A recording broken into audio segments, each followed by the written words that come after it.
Across 3 decades of Pokémon games, anime episodes, and countless player experiences, something curious has emerged from the shadows of this beloved franchise.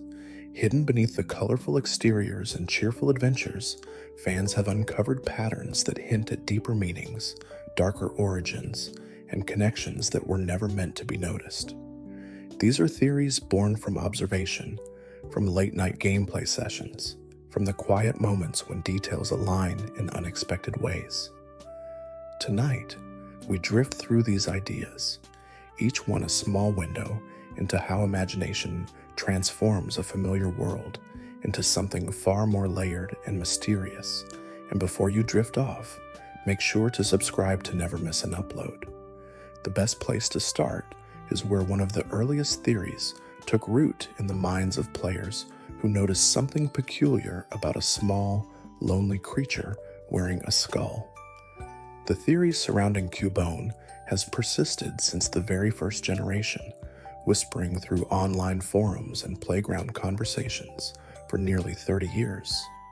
This particular idea suggests that Cubone might actually be a Charmander whose tail flame has been extinguished, transformed by grief into something entirely different.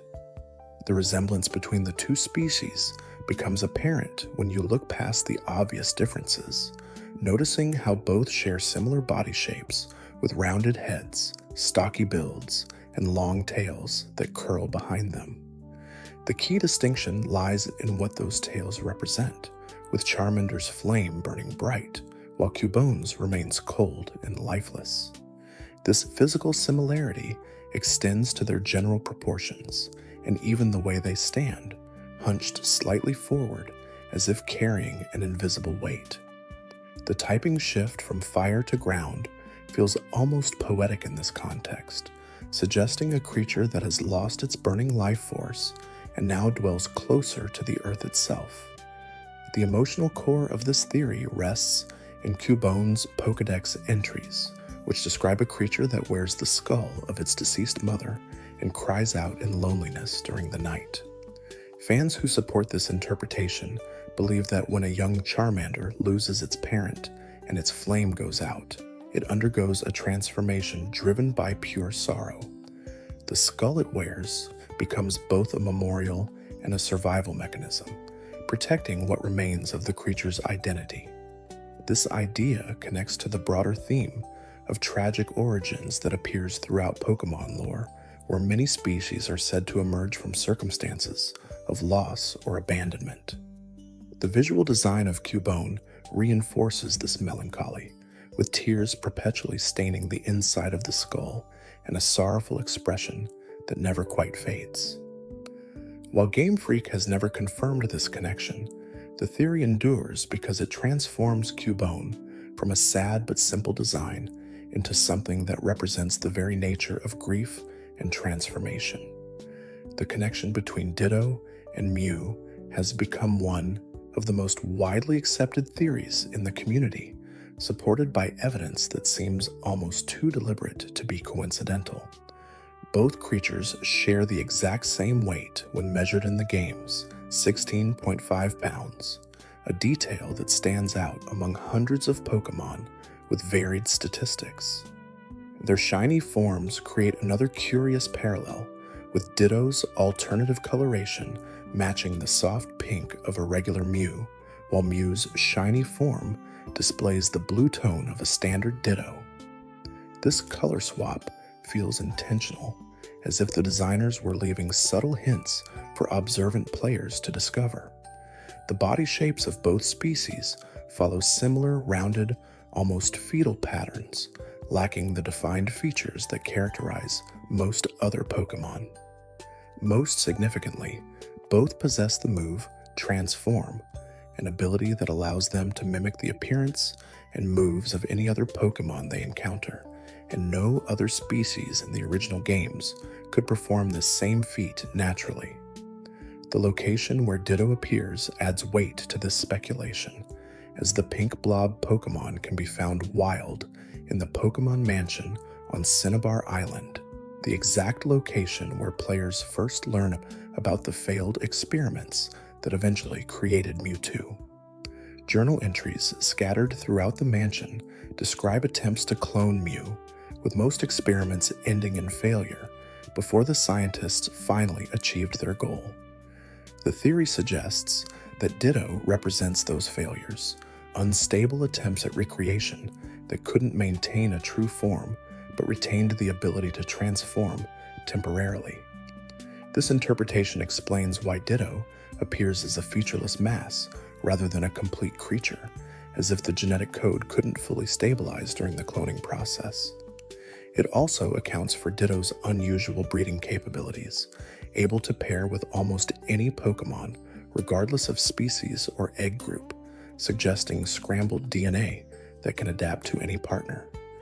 The breeding mechanics themselves feel like a hidden nod to this theory, with Ditto serving as a genetic wildcard in a world where most breeding follows strict biological rules.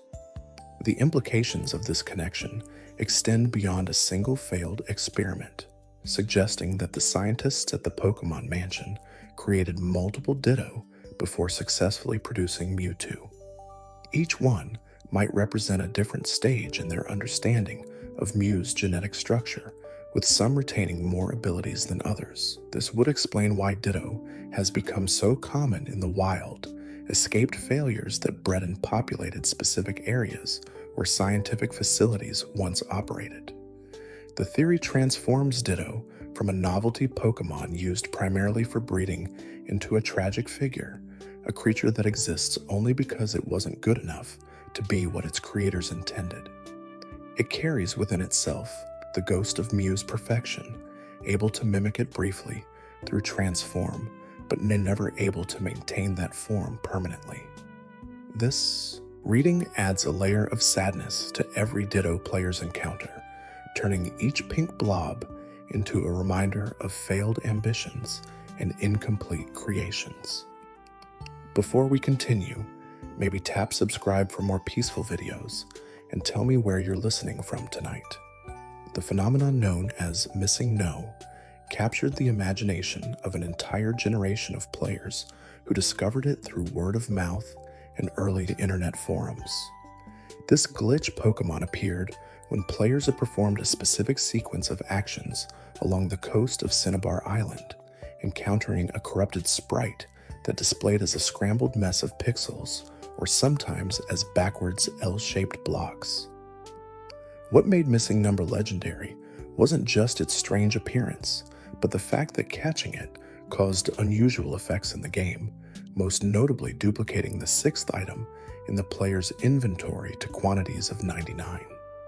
This meant that rare items like Master Balls or rare candies could be cloned infinitely, giving players access to resources that were normally extremely limited.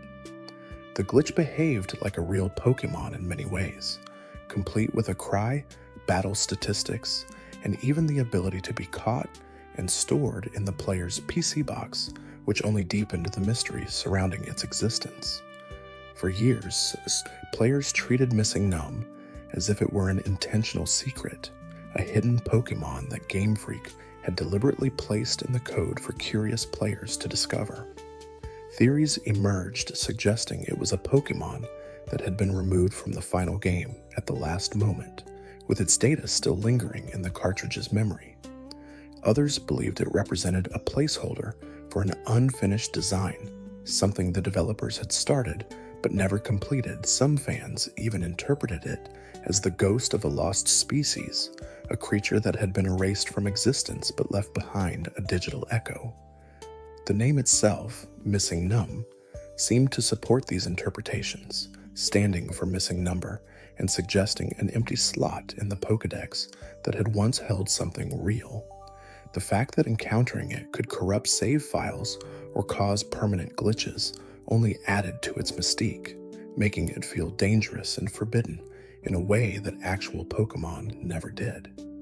Game Freak eventually explained that Missing No was simply a coding quirk, a result of the game attempting to load data from empty memory slots when the old man's tutorial sequence was improperly triggered. The glitch occurred because the player's name was temporarily stored in the memory locations, where wild Pokémon encounters were kept, and performing certain actions caused the game to read that name, data as if it were Pokémon species information. When the game couldn't find a valid species number, it defaulted to displaying missing gnome, essentially a null value given form. Despite this technical explanation, the legend persists in Pokémon culture as one of the franchise's greatest mysteries. Players who encountered it during the late 90s remember it as something special, a break in the carefully constructed world of Pokémon that hinted at what might exist beyond the boundaries of normal gameplay. It remains a symbol of early gaming's wild frontier, when glitches could feel like discoveries and broken code could become urban legend. The anime has spawned its own collection of theories, with one of the most persistent focusing on Ash Ketchum himself and the nature of his endless journey.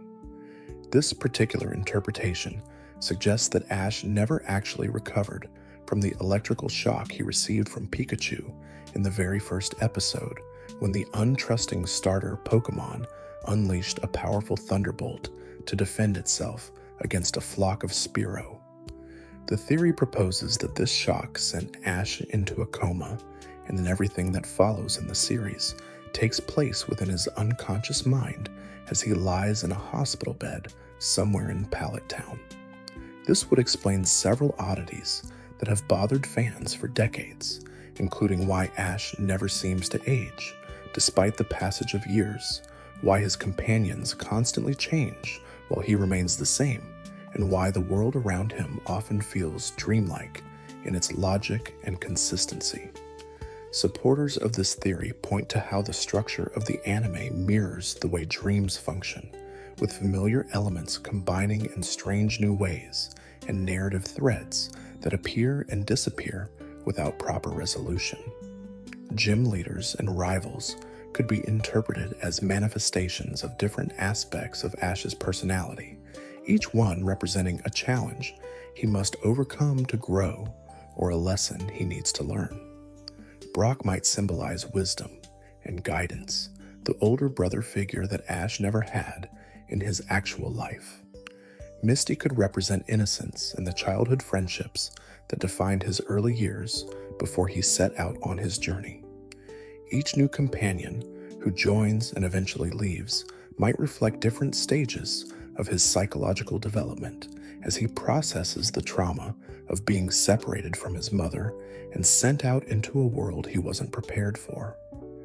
The legendary Pokémon he encounters, often described as gods or mythical beings beyond comprehension, could be his mind's way of grappling with concepts of power, responsibility, and destiny that feel too large for a 10-year-old to understand. The theory takes on a darker tone when you consider that Ash's victories and defeats follow no logical pattern, with him sometimes defeating powerful trainers and legendary Pokémon only to lose against beginners in the next region. This inconsistency makes sense in the context of a dream, where skill and power fluctuate based on the dreamer's emotional state rather than any objective measurement.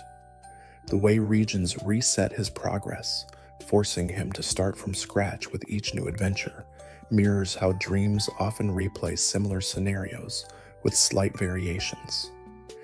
Even Pikachu's inexplicable ability to harm ground-type Pokémon with electric attacks, something that violates the fundamental rules of the game, becomes understandable if none of this is actually happening. Ash's coma would mean that every badge he's earned, every Pokémon he's caught, and every friend he's made exists only in his imagination, playing out year after year in the span of a few moments of real time.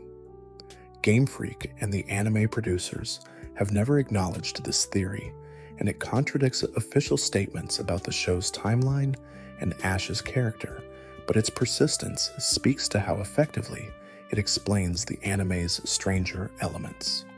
The idea that this cheerful adventure story might actually be a tragedy playing out in a child's damaged mind adds an unsettling layer to every episode. It reframes Ash's determination to become a Pokémon master not as an admirable goal, but as a psychological coping mechanism, his mind creating an elaborate fantasy to avoid confronting whatever trauma actually occurred. For fans who grew up with the show, this theory can feel almost too dark to accept, yet it lingers in the background of every new season, every new companion, every time Ash resets his skills and starts fresh in another region, as if nothing he accomplished before truly mattered.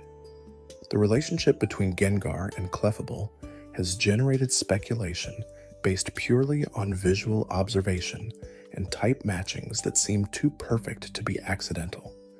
When you place their Generation 1 sprites side by side, the similarities become impossible to ignore, both creatures sharing rounded bodies, stubby arms, similar ear shapes, and even comparable poses in their original artwork. The most striking connection appears when you look at Gengar's silhouette, which mirrors Clefable's outline almost exactly, as if one is literally the shadow of the other. This visual parallel has led fans to theorize that Gengar might be the ghostly counterpart of Clefable, a dark reflection existing in some parallel space, or a Clefable that has died and returned as something twisted and malevolent. The typing supports this interpretation perfectly, with Clefable being a fairy type in modern games, while Gengar combines ghost and poison elements, creating a light and dark dichotomy that feels intentionally designed. The theory extends into their behavior and lore, as presented in various Pokédex entries, where Clefable is described as gentle and playful, while Gengar is characterized as mischievous and occasionally malicious, but never purely evil.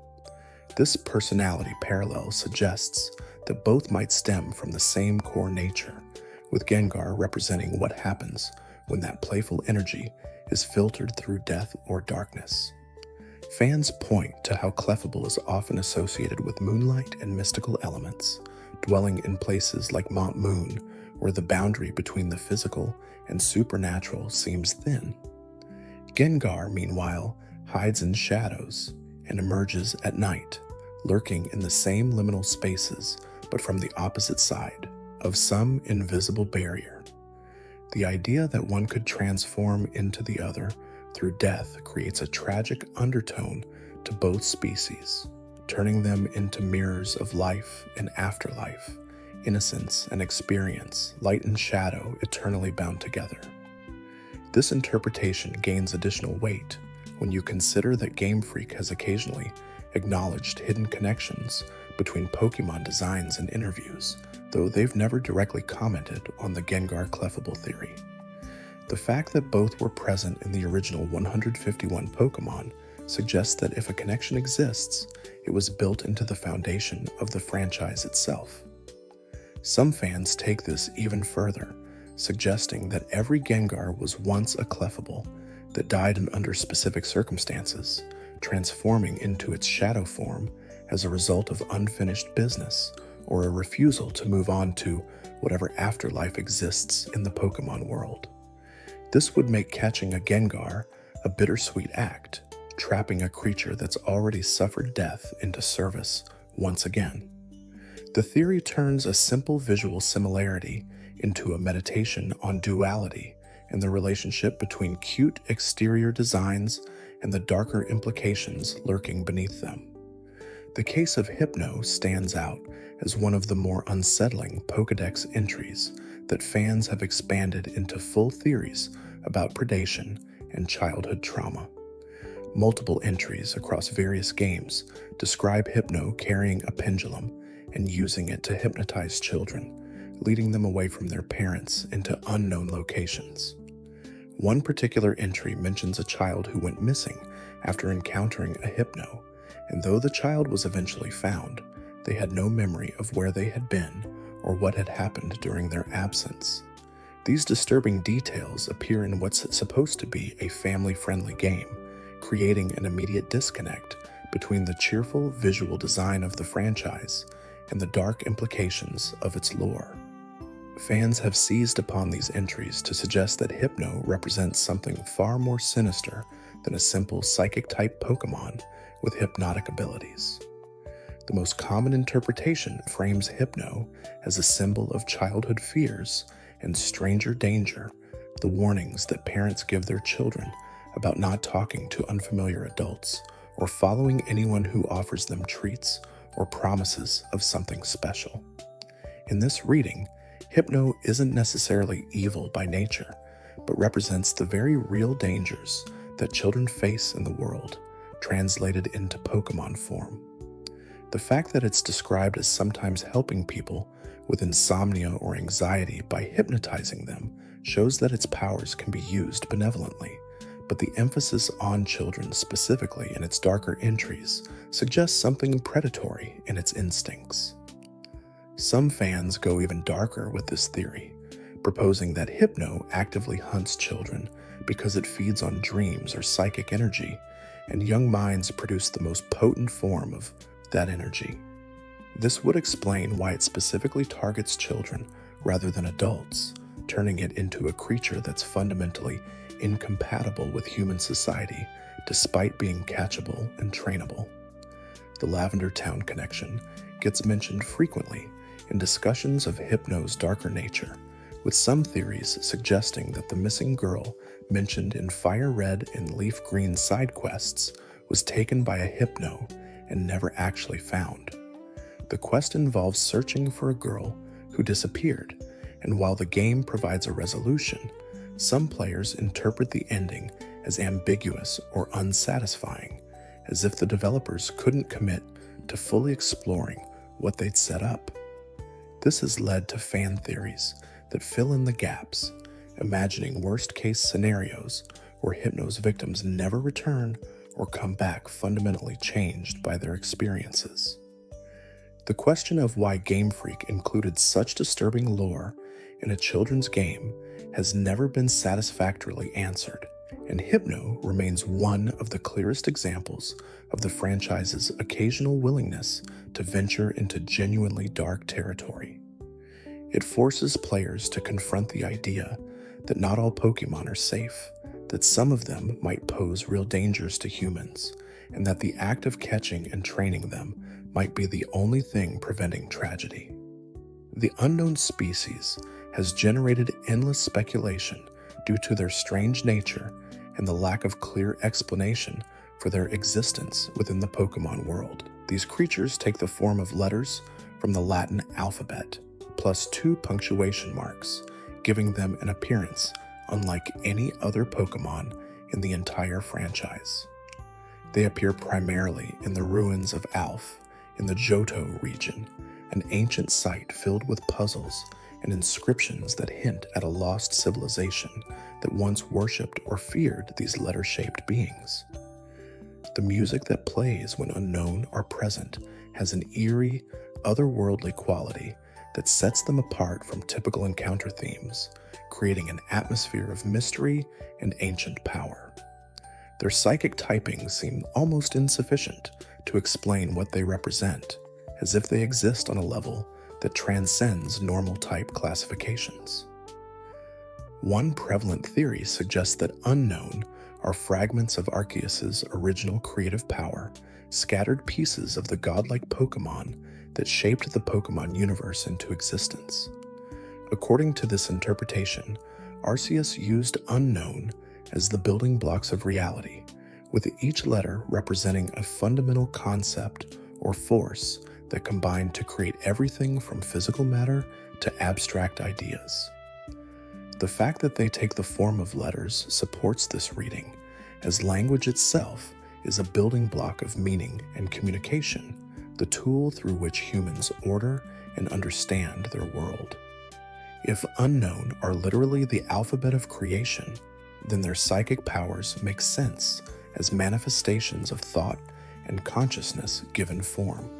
Their presence in ancient ruins would indicate that early civilizations recognized their significance and built temples or research facilities to study them, trying to harness the power of these living symbols.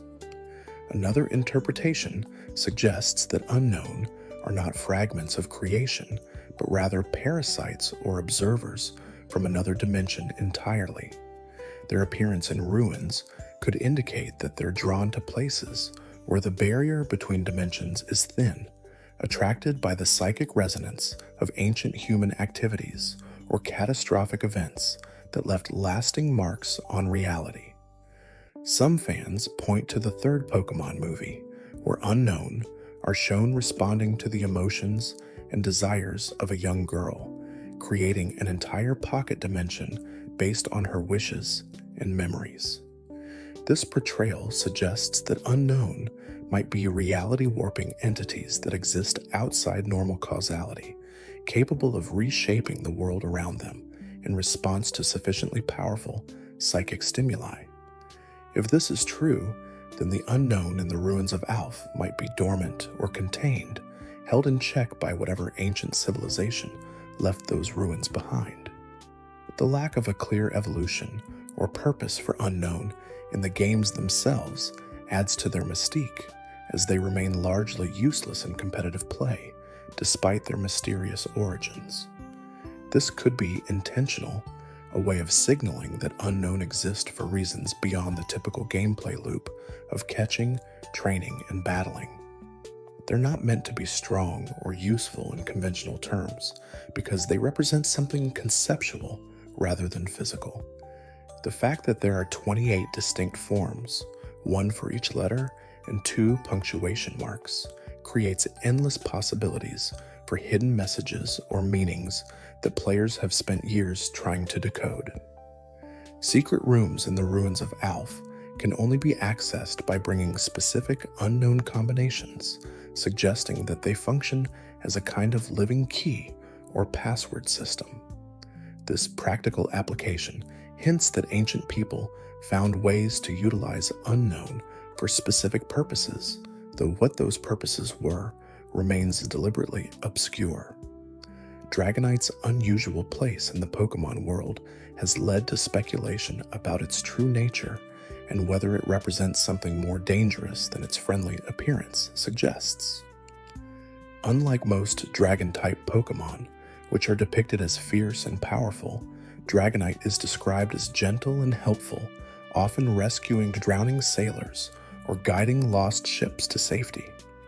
However, its Pokédex entries also mention capabilities that border on the catastrophic, including the ability to circle the globe in 16 hours and create violent storms when angered. This contradiction between its benevolent reputation and its potential for destruction has led fans to wonder if Dragonite might be related to ancient sea serpents or legendary dragons from real-world mythology, creatures that were both revered and feared by sailors and coastal communities. The theory suggests that Dragonite's friendly demeanor might be a relatively recent development in its species' history, or that individual Dragonite can shift between protective and destructive modes depending on how they're treated or what threatens them. The physical design of Dragonite raises questions as well, as it looks dramatically different from its pre-evolutions, Dratini and Dragonair.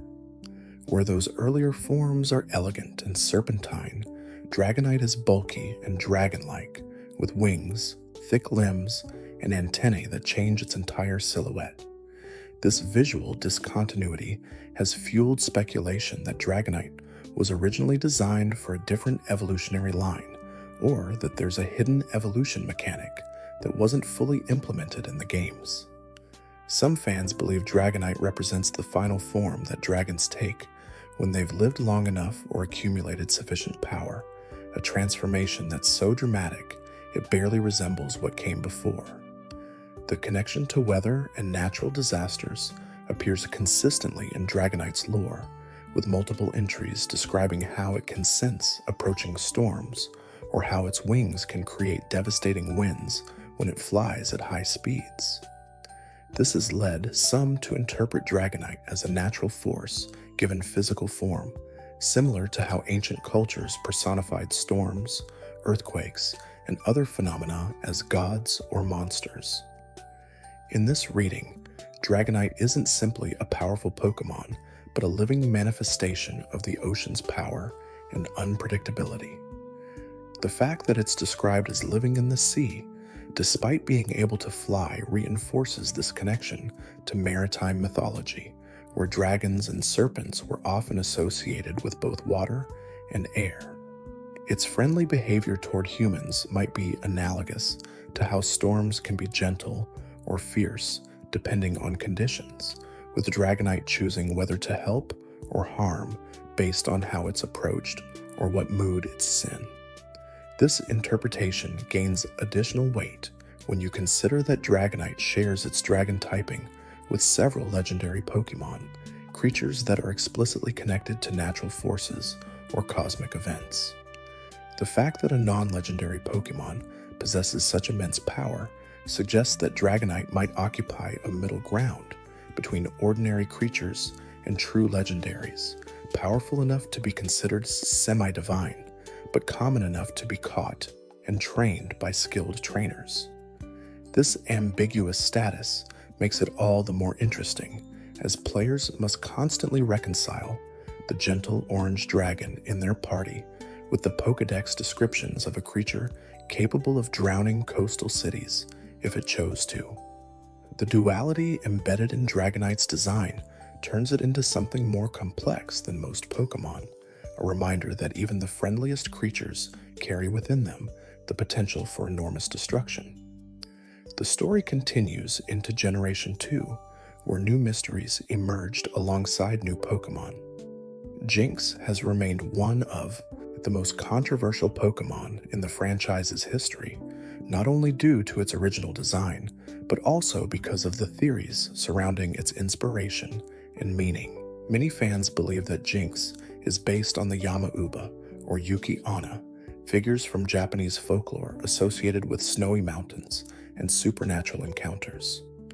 The Yama-uba is typically depicted as an old woman or witch who lives in remote mountain areas, sometimes helping lost travelers, but more often luring them to their doom.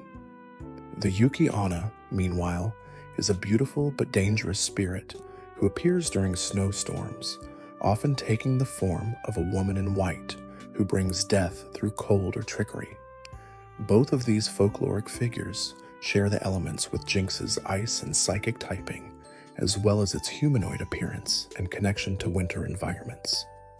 The design of Jynx, with its long hair, distinctive face, and flowing gown-like lower body, seems to deliberately evoke these mythological beings, creating a Pokémon that bridges the gap between the cute monster designs and actual supernatural entities from Japanese culture.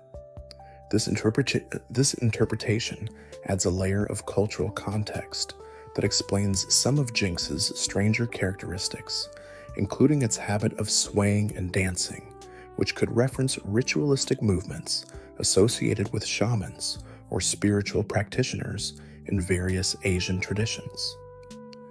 The fact that Jynx can hypnotize opponents through its movements reinforces this connection to mystical performances and trance-inducing dances. However, the controversy surrounding Jynx's original color scheme and facial features has overshadowed much of this folkloric inspiration, leading to changes in later games that move the design away from its most contentious elements while keeping the basic concept intact. Fans who focus on the mythological interpretation see Jynx as one of the franchise's more sophisticated nods to real-world culture, a Pokémon that requires knowledge of Japanese folklore to fully appreciate. The fact that it learns ice and psychic moves fits perfectly with the idea of a supernatural being that inhabits frozen mountains and possesses powers beyond normal understanding. Its humanoid shape, which distinguishes it from most other Pokémon, signals that it exists in a liminal space between human and monster, civilization and wilderness, much like the folkloric figures that inspired it. This reading transforms Jynx from a simply controversial design into a deliberate attempt to incorporate genuine mythological concepts into the Pokémon world, even if that attempt was complicated by issues of representation and cultural sensitivity that the developers didn't fully anticipate. The reduction of Jinx's presence in later generations and marketing materials has given it an almost legendary status in its own right, a Pokémon that exists in the franchise's past, but has largely been written out of its present. This makes theories about its meaning all the more important to fans who remember when it was a regular part of the Pokédex, serving as a reminder that cultural context matters in game design and that some ideas translate differently than their creators intended. The mystery of what exactly Game Freak meant to communicate with Jinx's design remains partially unsolved, caught between genuine folkloric inspiration and unfortunate execution that overshadowed the original intent.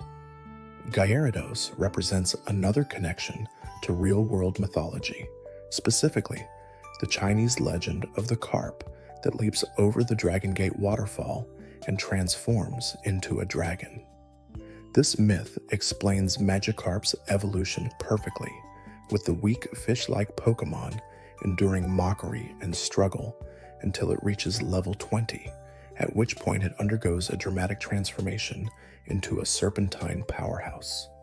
However, theories surrounding Gyarados suggest that something went wrong in this transformation, that instead of becoming a noble dragon like the myth suggests, Magikarp becomes something twisted and violent.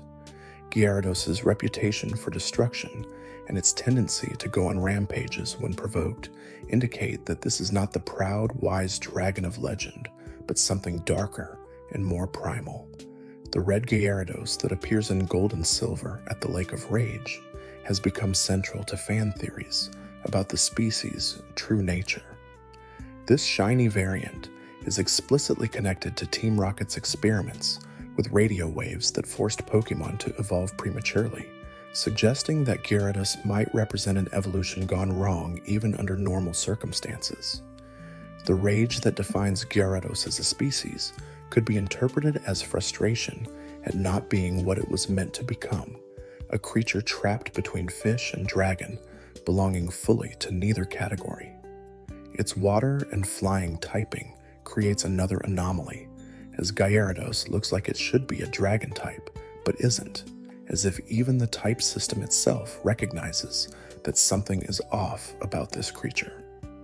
Fans have pointed out that if Magikarp represents hope and perseverance in the face of weakness, then Gyarados represents the danger of transformation driven by anger rather than wisdom.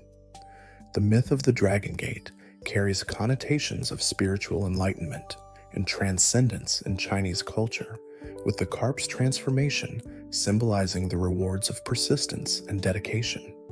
Gyarados seems to mock this tradition by showing what happens when the transformation occurs without the accompanying spiritual growth, creating a powerful but unstable creature driven by base instincts rather than higher purpose. This interpretation frames Gyarados as a cautionary tale about pursuing power without an understanding, about forcing change before you're ready for what it will make you become. The fact that Team Rocket weaponized this process in gold and silver supports the idea that Gyarados' evolution is fundamentally unstable, something that can be manipulated and corrupted because it's already compromised at its core. This makes every Gyarados potentially dangerous, a creature that has undergone transformation but not evolution in the truest sense, leaving it forever in a state of barely controlled rage. Parasect remains one of the most disturbing Pokémon when you examine its Pokédex entries carefully and consider what they actually describe.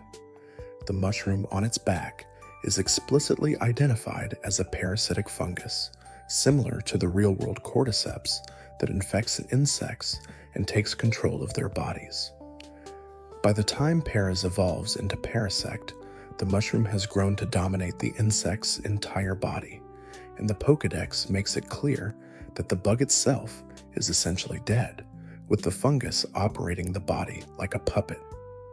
The blank, empty white eyes of Parasect support this horrifying interpretation, showing no awareness or intelligence, just empty shells where a living creature's consciousness used to reside. This means that trainers who evolve Paras into Parasect are actually killing their Pokémon and then continuing to use its corpse, controlled by a fungus, in battles. The real-world inspiration makes this theory particularly unsettling because cordyceps fungi actually do exist and actually do control insect behavior in exactly this way. The fungus invades the insect's brain, hijacks its nervous system, and forces it to climb to an optimal position for spore dispersal before killing it and erupting from the corpse with fruiting bodies. Parasect's design directly references this process, making it one of the most biologically accurate and simultaneously most horrifying creatures in the franchise. The fact that this is explicitly stated in multiple Pokédex entries, rather than being fan speculation, makes it even more disturbing, as it means Game Freak deliberately included a zombie insect controlled by a parasitic mushroom in a game marketed toward children. The spores that Parasect can release in battle take on a darker meaning when you realize they might be trying to infect other Pokémon, continuing the cycle of parasitic takeover. Fans have wondered why the Parasect line is allowed to exist in this state, why Pokémon centers don't treat the fungal infection, and whether the creature inside the exoskeleton is suffering or simply gone entirely. Some theories suggest that the symbiosis between Paras and its mushroom starts out mutually beneficial, with the fungus providing nutrients or enhancing the insect's abilities, but by evolution, the balance has shifted entirely in favor of the parasite. Others propose that this is simply the natural life cycle of the species, that Paras is meant to be consumed by the mushroom as part of its reproductive process, and that fighting against this would be interfering with nature in ways that the Pokémon world doesn't permit. Either way, the existence of Parasect forces players to confront questions about what it means for something to be alive, whether a body controlled by a foreign organism can still be considered the original creature, and whether trainers are complicit in a form of horror by using Parasect in battle. The fact that Parasect can still follow commands and battle effectively despite the insect being dead adds another layer to the mystery. Does the fungus possess some form of intelligence that allows it to understand and respond to trainers? Is the connection between trainer and Pokémon strong enough that even death doesn't sever it entirely? Or is the movement purely instinctual, the fungus manipulating the body in ways that coincidentally match battlefield tactics? These questions remain deliberately unanswered, leaving Parasect as one of the franchise's most philosophically troubling creatures, a constant reminder that the cheerful surface of Pokémon hides biological realities that are far stranger and darker than most players want to acknowledge. The connection between the legendary beasts of Johto and the evolutions has become one of the most debated theories in the community, touching on themes of death, rebirth, and the transformative power of legendary Pokémon. The official lore states that 3 unnamed Pokémon perished in the burning of the Brass Tower in Ekritique City, and that Ho-Oh resurrected them as Entei, Raikou, and Suicune, the legendary beasts that now roam the Johto region. What the original 3 Pokémon were has never been confirmed, leaving fans to piece together clues from type matchings, design parallels, and the symbolic meaning of fire, lightning, and water. The most popular theory suggests they were Flareon, Jolteon, and Vaporeon, the 3 original evolutions that match the types of the legendary beasts perfectly. This interpretation gains traction when you consider the elegant parallels it creates, with each beast representing an evolved and purified version of its corresponding evolution. Entei's fire is said to be hotter than any volcano, far surpassing Flareon's flames. Raikou embodies the speed and power of lightning itself, exceeding Jolteon's electrical abilities. Suicune can purify any water source it touches, taking Vaporeon's aquatic nature to a divine level.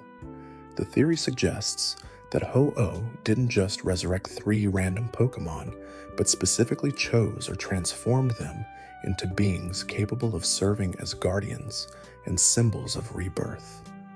The fact that Eevee and its evolutions are relatively common, while the beasts are legendary, creates a narrative of ascension, ordinary creatures elevated to mythological status through death and divine intervention. However, other interpretations challenge this neat correspondence, pointing out that Entei is explicitly described as being born from the flames of the brass tower, rather than transformed from something that already existed. Some fans suggest the original 3 might have been completely different species, perhaps ordinary Pokémon, like Growlithe, Kanto region natives that happened to be in the wrong place when the tower burned. Another theory proposes that Ho-Oh didn't resurrect specific individuals, but instead created the 3 beasts from the elements of the fire itself, combining ash, lightning from the storm, and water used to fight the flames into new forms. This reading removes the evolution connection entirely, but creates its own poetic meaning, with the beasts embodying the tragedy of destruction transformed into legendary power. The ambiguity of the original lore allows all these interpretations to coexist, each one offering a different perspective on what it means to die and be reborn into something greater. The question of why Ho-Oh would choose to resurrect these 3, specifically, has no clear answer, but it speaks to broader themes in Pokémon about the relationship between humans, Pokémon, and legendary beings. If the original 3 were evolutions, it suggests that even common Pokémon can be touched by divinity if circumstances align properly. If they were random victims of the fire, it implies that Ho-Oh values all life equally and chooses to intervene when death occurs unjustly. If they were created from elemental forces, it indicates that Ho-Oh has the power to generate life from non-living matter, making it truly godlike in its abilities. Each version of the theory carries different implications for how the Pokémon world functions and what role legendary Pokémon play in maintaining balance or responding to catastrophe. The Pokédex entry for Kadabra states explicitly that a boy with psychic powers transformed into the Pokémon spontaneously, raising disturbing questions about whether humans can become Pokémon under certain circumstances. This isn't presented as folklore or legend within the game, but as documented fact, suggesting that the boundary between human and Pokémon is more permeable than anyone wants to acknowledge. If one boy could become Kadabra, then theoretically other transformations might be possible, and fans have speculated that several ghost-type Pokémon might have originally been human. Yamask carries a mask that's said to be its face from when it was human. Phantump is described as the spirit of a child who died in the forest, and several other ghost types have Pokédex entries that hint at human origins without stating it outright. This theory fundamentally challenges the entire structure of the Pokémon world, because if humans can become Pokémon, then the 2 groups are not separate species, but exist on a spectrum of possible forms. It would mean that some Pokémon trainers might actually be battling transformed humans without realizing it, or that some of the Pokémon in Pokémon centers waiting to be healed might be people who can't communicate their true nature. The implications becoming even darker when you consider that transformed humans could potentially be caught in Pokeballs and traded between trainers like any other Pokémon, losing their autonomy and identity in the process. Game Freak has never explored this concept beyond the single Kadabra entry and a handful of ghost-type descriptions, leaving it as a disturbing undercurrent that fans have developed into elaborate theories about the true nature of consciousness in the Pokémon universe. Some interpretations suggest that humans and Pokémon were originally the same species in ancient times, and that they diverged over millennia into the distinct groups that exist now, Under extreme circumstances like intense psychic awakening or death, individuals might revert to or cross over into Pokémon forms. This would explain why certain Pokémon can speak human languages, why humans and Pokémon can understand each other's emotions despite the language barrier, and why breeding between the two groups is forbidden in the games, despite clear evidence that both share similar biological processes. The mystery of what exactly separates a human from a Pokémon becomes central to this theory, with the dividing line appearing far less clear than society pretends. If psychic energy can transform a human child into Kadabra, what other triggers might cause similar changes? Could intense trauma turn someone into a ghost type? Could prolonged exposure to certain environments cause humans to adapt Pokémon characteristics? The lack of detailed lore about ancient history in the Pokémon world leaves room for speculation that early civilizations might have been more fluid in their categorization of life forms. Archaeological evidence in the games points to humans and Pokémon living together in ways that current society wouldn't permit, including ancient murals that some fans interpret as showing interspecies relationships or transformations. The Sinnoh region's mythology explicitly states that humans and Pokémon were once so close they were indistinguishable, and that they sometimes married each other, a detail that was later censored from international versions but remains in the original Japanese text. If this is historically accurate within the fiction, it suggests that the modern separation between human and Pokémon is relatively recent and possibly artificial, maintained by social conventions rather than biological necessity. The existence of Pokémon like Kadabra proves that this boundary can still be crossed, making every psychic-type trainer a potential transformation waiting to happen. Spirit Oom's design and lore have generated theories about ancient punishment and the nature of evil in the Pokémon universe. This creature is explicitly described as being composed of 108 spirits bound together to an odd keystone, with the number 108 appearing frequently in Buddhist and other Eastern traditions as representing earthly desires, sins, or spirits in need of purification.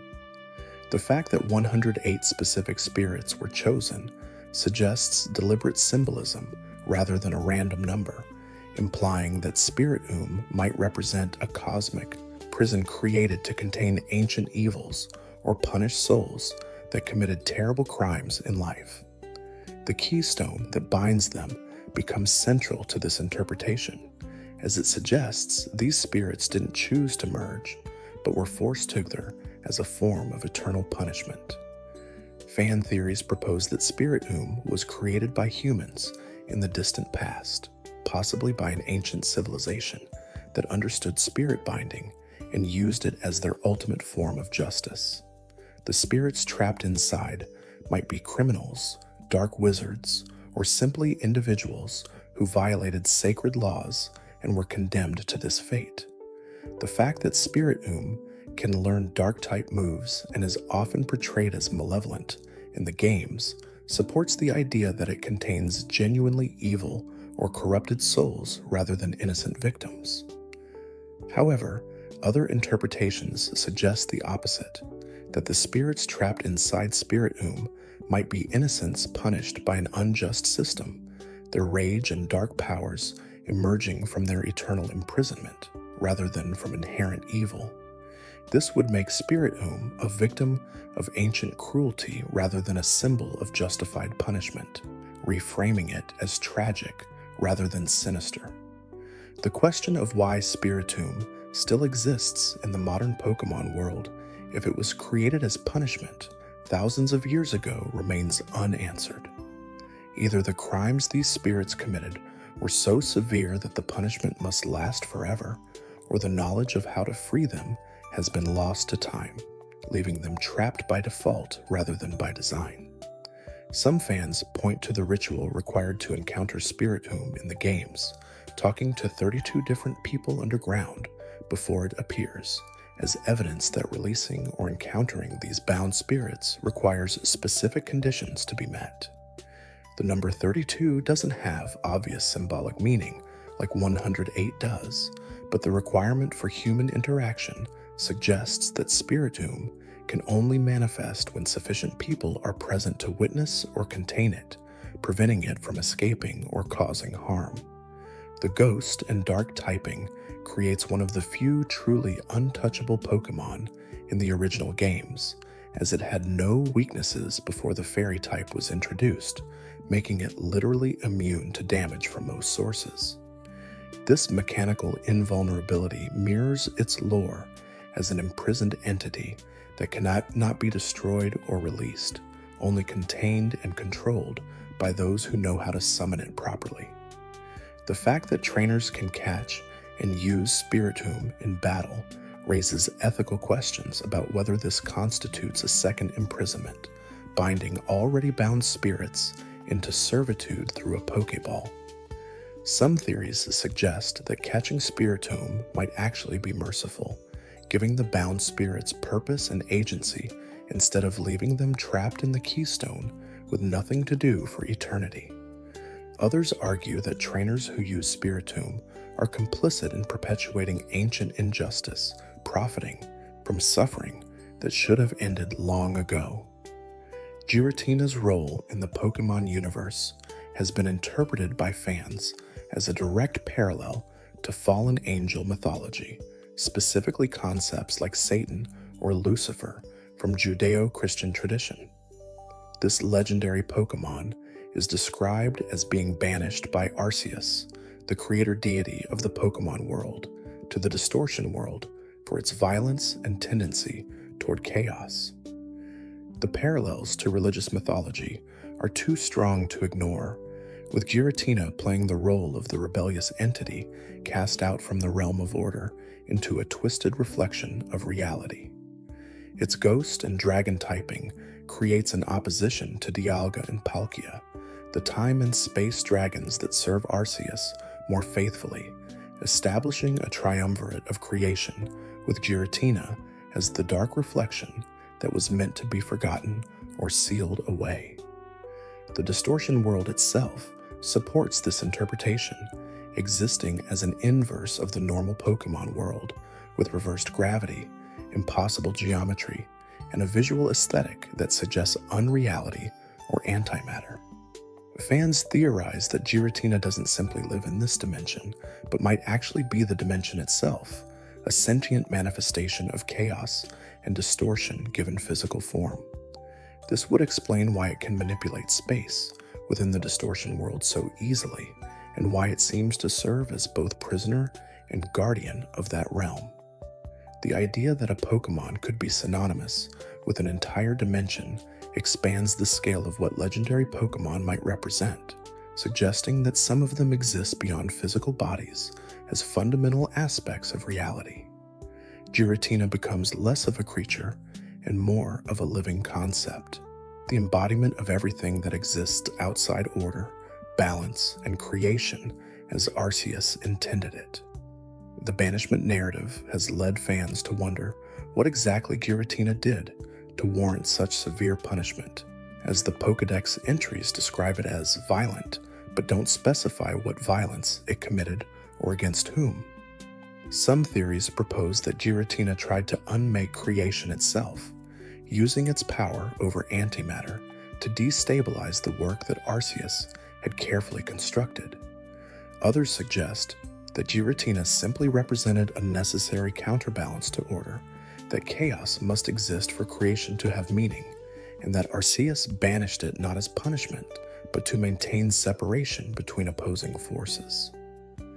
This reading makes Giratina's exile less about divine judgment and more about cosmic necessity, acknowledging that some forces are too dangerous or destabilizing to exist alongside creation, even if they're not inherently evil. The fact that players can encounter and catch Giratina suggests that it can be brought back from its banishment under specific circumstances, implying that its separation from reality is not absolute.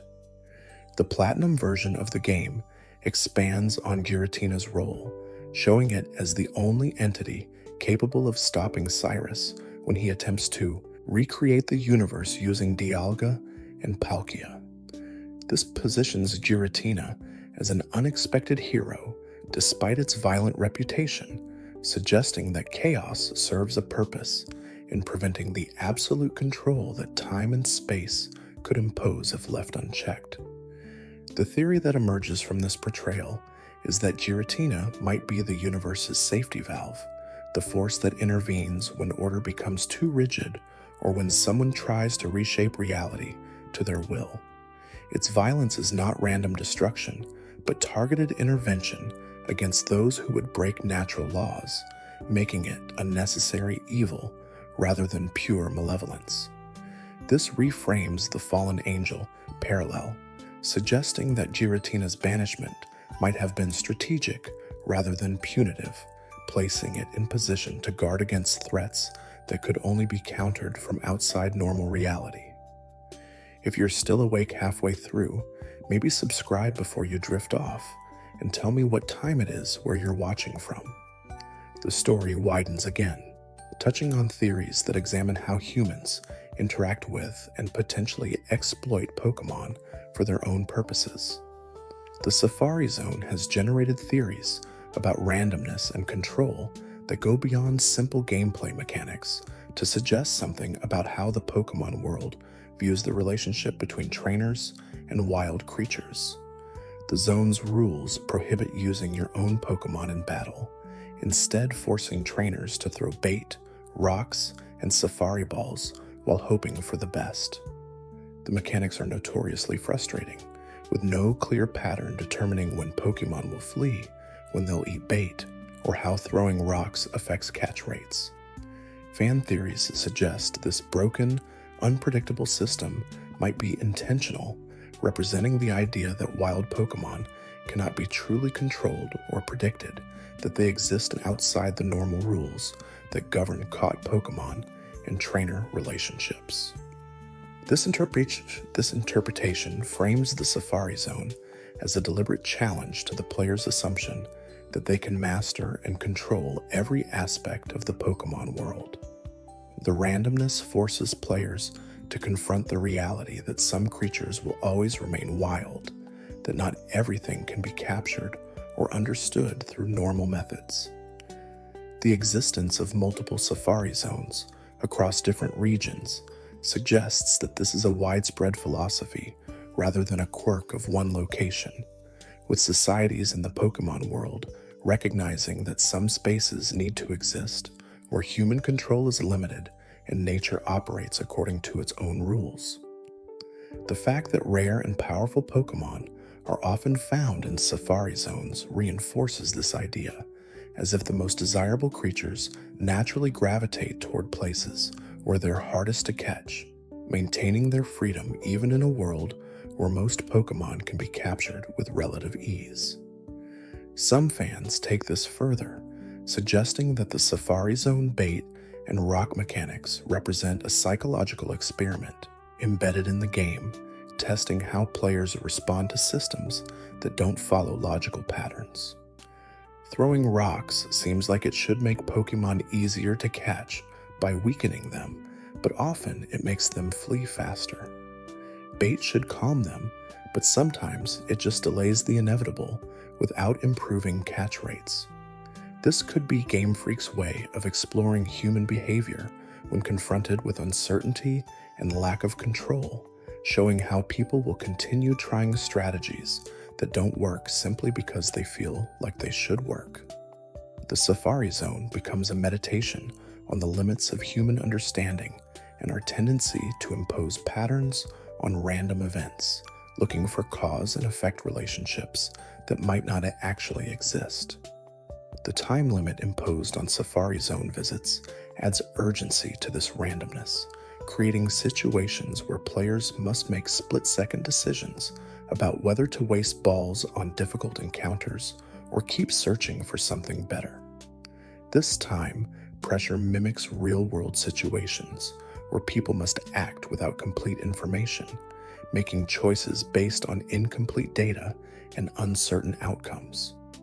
The stress this creates has led some players to develop elaborate rituals or superstitions about how to maximize Safari Zone success, believing that specific button combinations, movement patterns, or timing can influence outcomes in ways that the actual code doesn't support.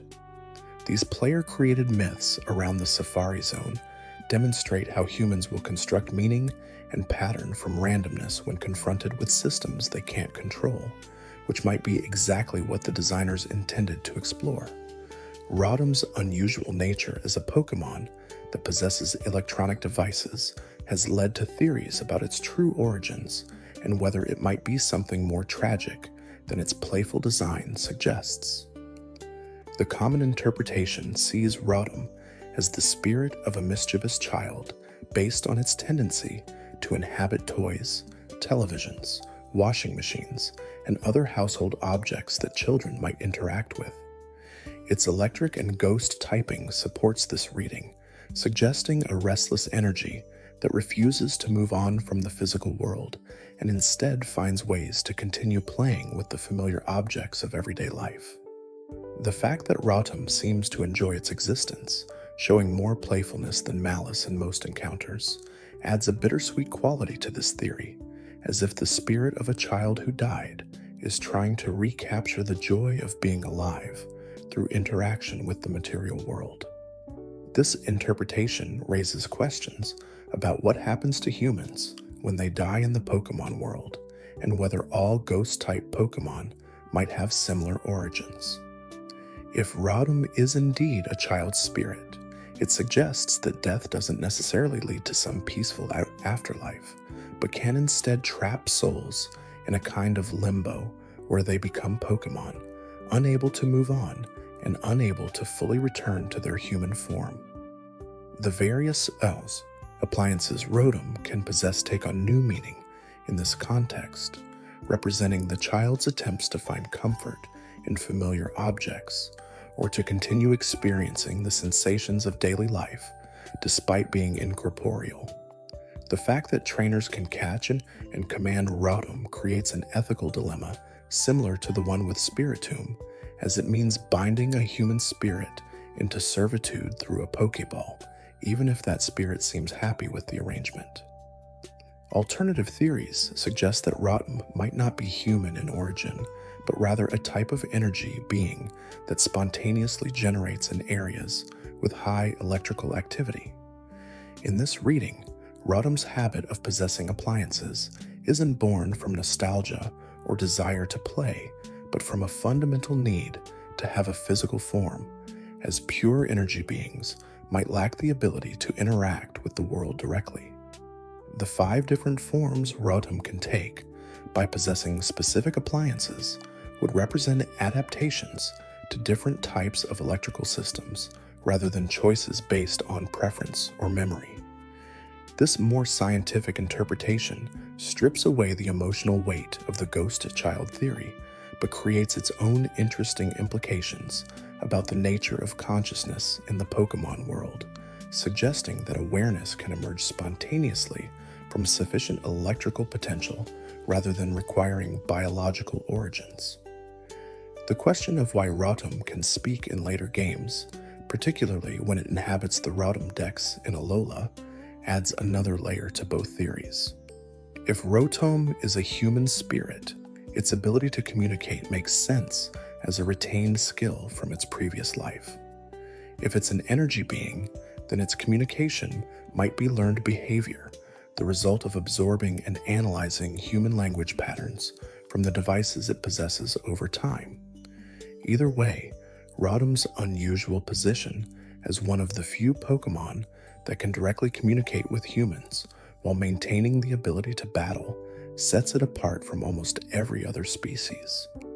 It suggests that some barrier normally exists, preventing Pokémon from speaking human languages, and that Rotom has somehow bypassed this barrier through its unique relationship with technology and the material world. Zygarde's role as an ecological guardian has been expanded by fans into a theory that it's not a single organism, but a distributed consciousness spread across countless cells throughout the Pokémon world. The official lore describes Zygarde's different forms as representing percentages of its total power gathered together, with the 50% form being the serpent and the 100% form being the humanoid giant. However, these forms might be better understood as temporary manifestations of a surveillance network that exists everywhere at once, only becoming visible when concentrated in response to threats. This interpretation makes Zygarde less like a living creature and more like an immune system built into the planet itself, constantly monitoring for disruptions to the natural order and manifesting physically only when intervention becomes necessary. The Zygarde cells and cores scattered throughout the Alola region in Sun and Moon support this reading, as players must collect them to build stronger forms of the Pokémon. These fragments are described as having limited individual awareness, but being part of a greater whole, functioning like neurons in a vast distributed brain that spans continents.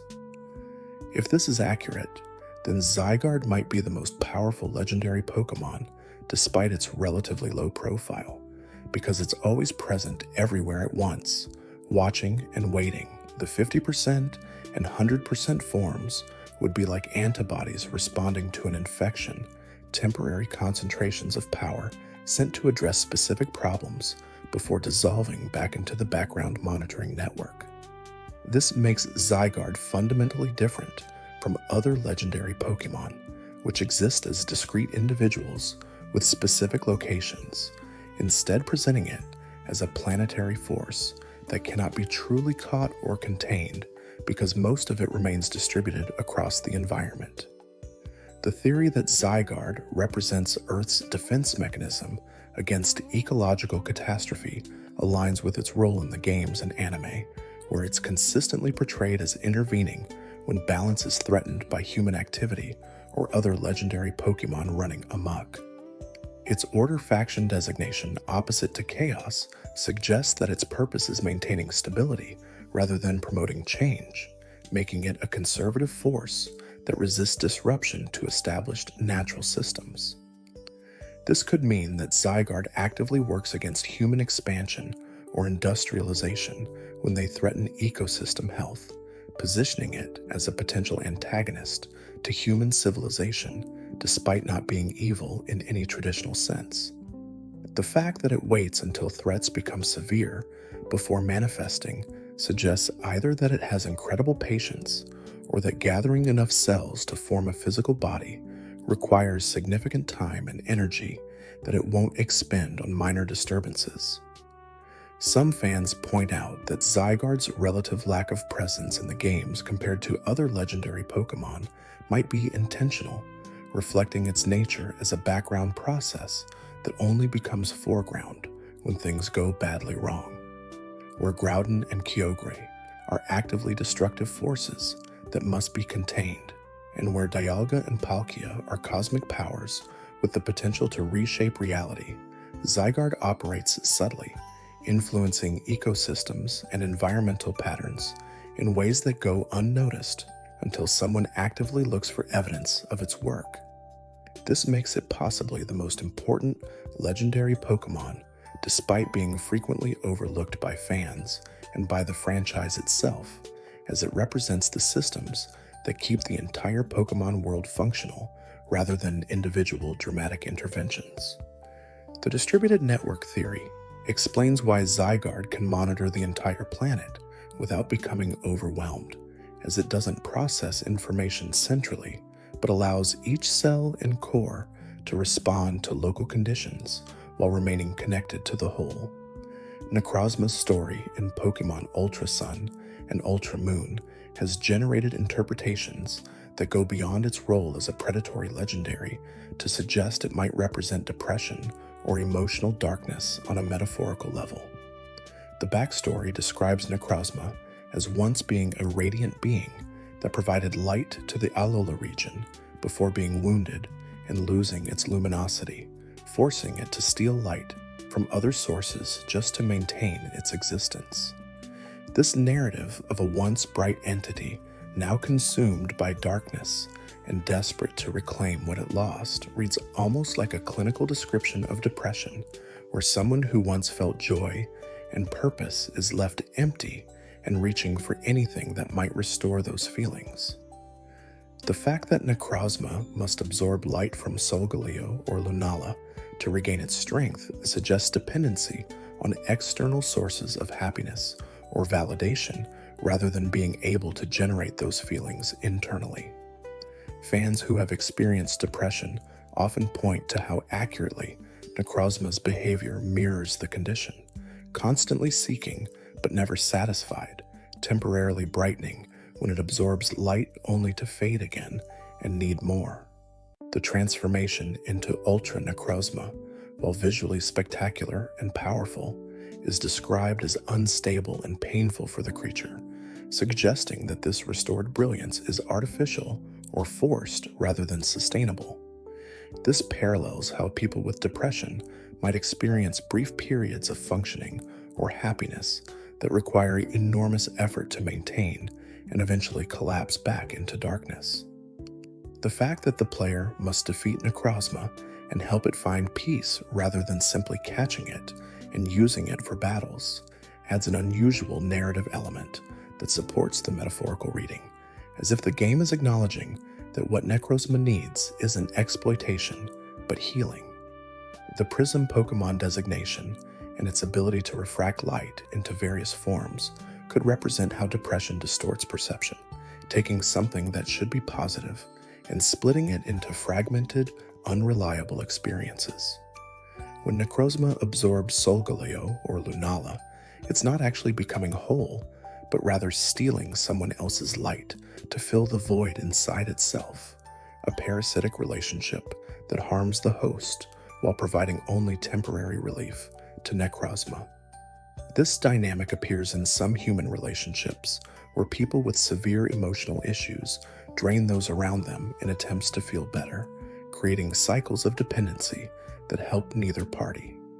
The game's resolution, where Necrozma is eventually restored through understanding and sacrifice rather than force, suggests that recovery from this kind of darkness requires compassion and genuine connection rather than trying to fight or suppress the condition.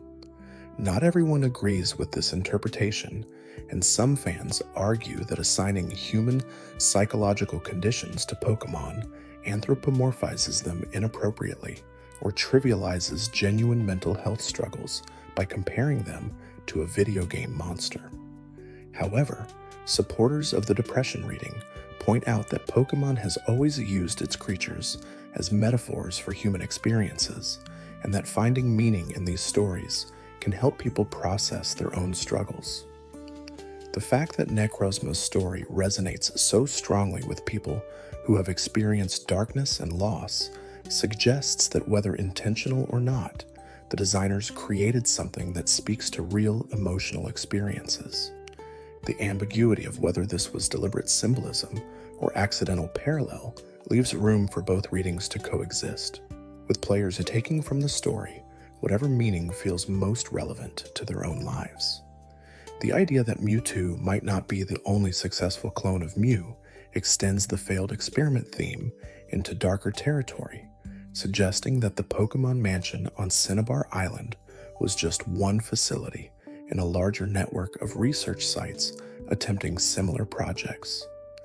While Ditto is often interpreted as representing the failures at that specific location, fans theorize that other labs might have produced different partial successes or complete clones that were then hidden, destroyed, or released into remote areas where they wouldn't be discovered.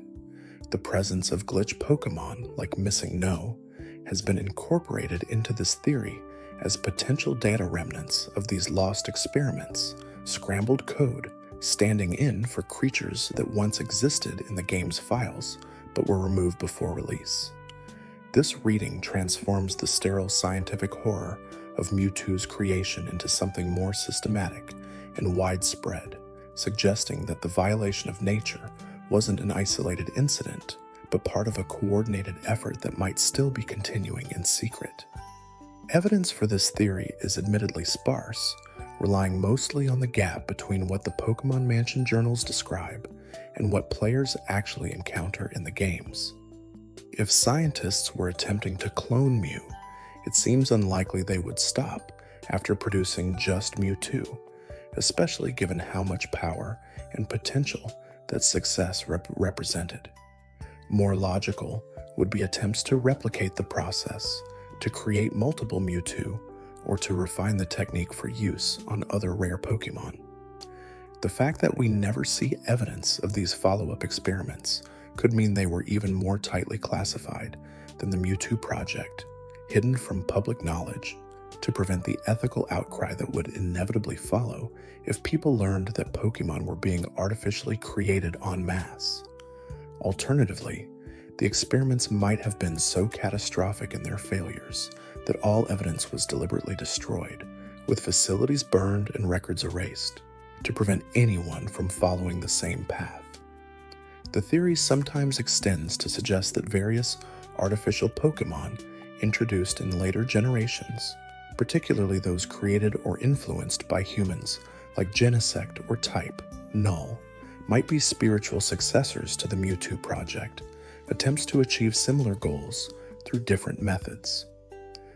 Genesect represents weaponizing a Pokémon through cybernetic enhancement, while Type, Null involves creating a synthetic Pokémon from scratch, using DNA from multiple species. Both projects show that the scientific community in the Pokémon world hasn't learned from the Mewtwo incident, but has instead refined and diversified its approaches to artificial Pokémon creation. If the Mewtwo project had multiple iterations we never saw, then these later artificial Pokémon make more sense as part of an ongoing research tradition rather than isolated experiments happening independently across different regions. The ethical implications of these theories are significant because they suggest that the Pokémon world's relationship with science and nature is more troubled than the games typically explore. Catching and training wild Pokémon is presented as natural and good, but creating artificial Pokémon crosses into territory that even the fictional world seems to recognize as problematic. The tragedy of Mewtwo in the first movie centers on its existential crisis, being created for human purposes without consent and then rejected by both its creators and natural Pokémon as an aberration. If multiple Mewtwo exist, or if the project spawned similar creatures, then that existential horror is multiplied, creating a population of beings that have no natural place in the world and exist only because humans wanted weapons or tools they could control.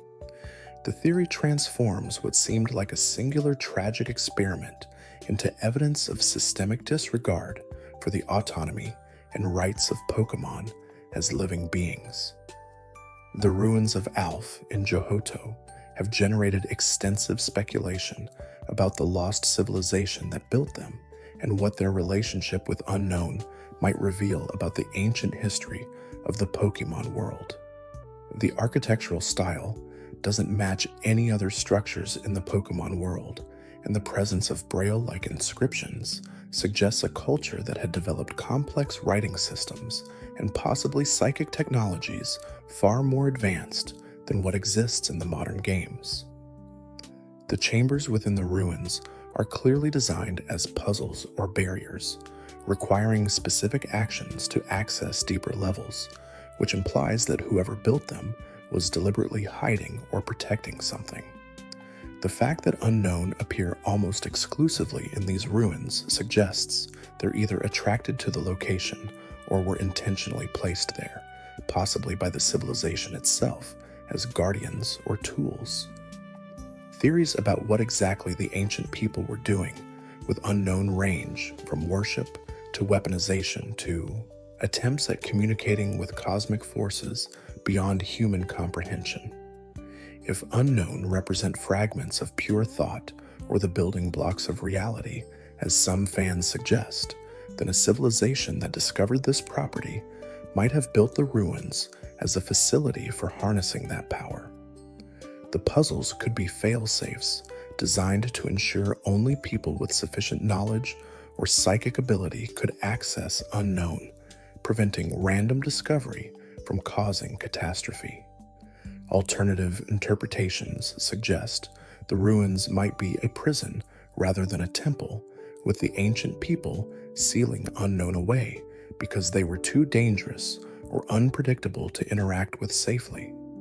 The ambiguity of whether unknown are divine messengers or reality-warping threats determines how we interpret the ruins, turning them into either a place of worship or a containment facility. The connection between unknown and Arceus adds another layer to these theories, as some fans believe the ruins of Alph might predate even the creation mythos centered on Arceus and the Sinnoh legendaries. If unknown existed before Arceus, or represents something separate from the Pokémon world's standard creation story, then the civilization that built the ruins might have been trying to contact or control forces that existed outside normal reality. The fact that Arceus is only explicitly worshipped in the Sinnoh region, while unknown appear in Johto, suggests that different ancient cultures might have developed different cosmologies based on which legendary Pokémon they encountered or understood. The ruins of Alph could represent a competing origin story for the Pokémon universe, one where alphabet creatures and written language form the foundation of existence rather than a singular creator deity and its elemental servants. The mystery of why modern archaeologists in the games haven't uncovered more information about the Alph civilization adds to the intrigue, suggesting either that the ruins have been deliberately kept secret or that the civilization disappeared so long ago that almost no records survive. Some fans point out that the player character essentially loots these ruins without any supervision or oversight, encountering no restrictions or researchers who might explain what's being found. This could be a gameplay convenience, or it could indicate that the authorities in the Pokémon world prefer these ancient sites remain unexplored and unexplained. The latter reading implies that modern society might fear what fuller understanding of unknown and the Alph civilization could reveal, suggesting that some knowledge is better left buried rather than risked disturbing the contemporary order of things. The Abra evolution line's connection to human transformation through psychic power deserves deeper examination because of the explicit Pokédex entry stating that a boy with psychic powers woke up one day having transformed into Kadabra. This isn't folklore within the game, but presented as documented fact, forcing players to confront the possibility that the boundary between human and Pokémon can be crossed under certain circumstances. The evolutionary line from Abra to Kadabra to Alakazam might not represent 3 stages of Pokémon growth, but rather 3 stages of human transformation as psychic power overwhelms and rewrites the body.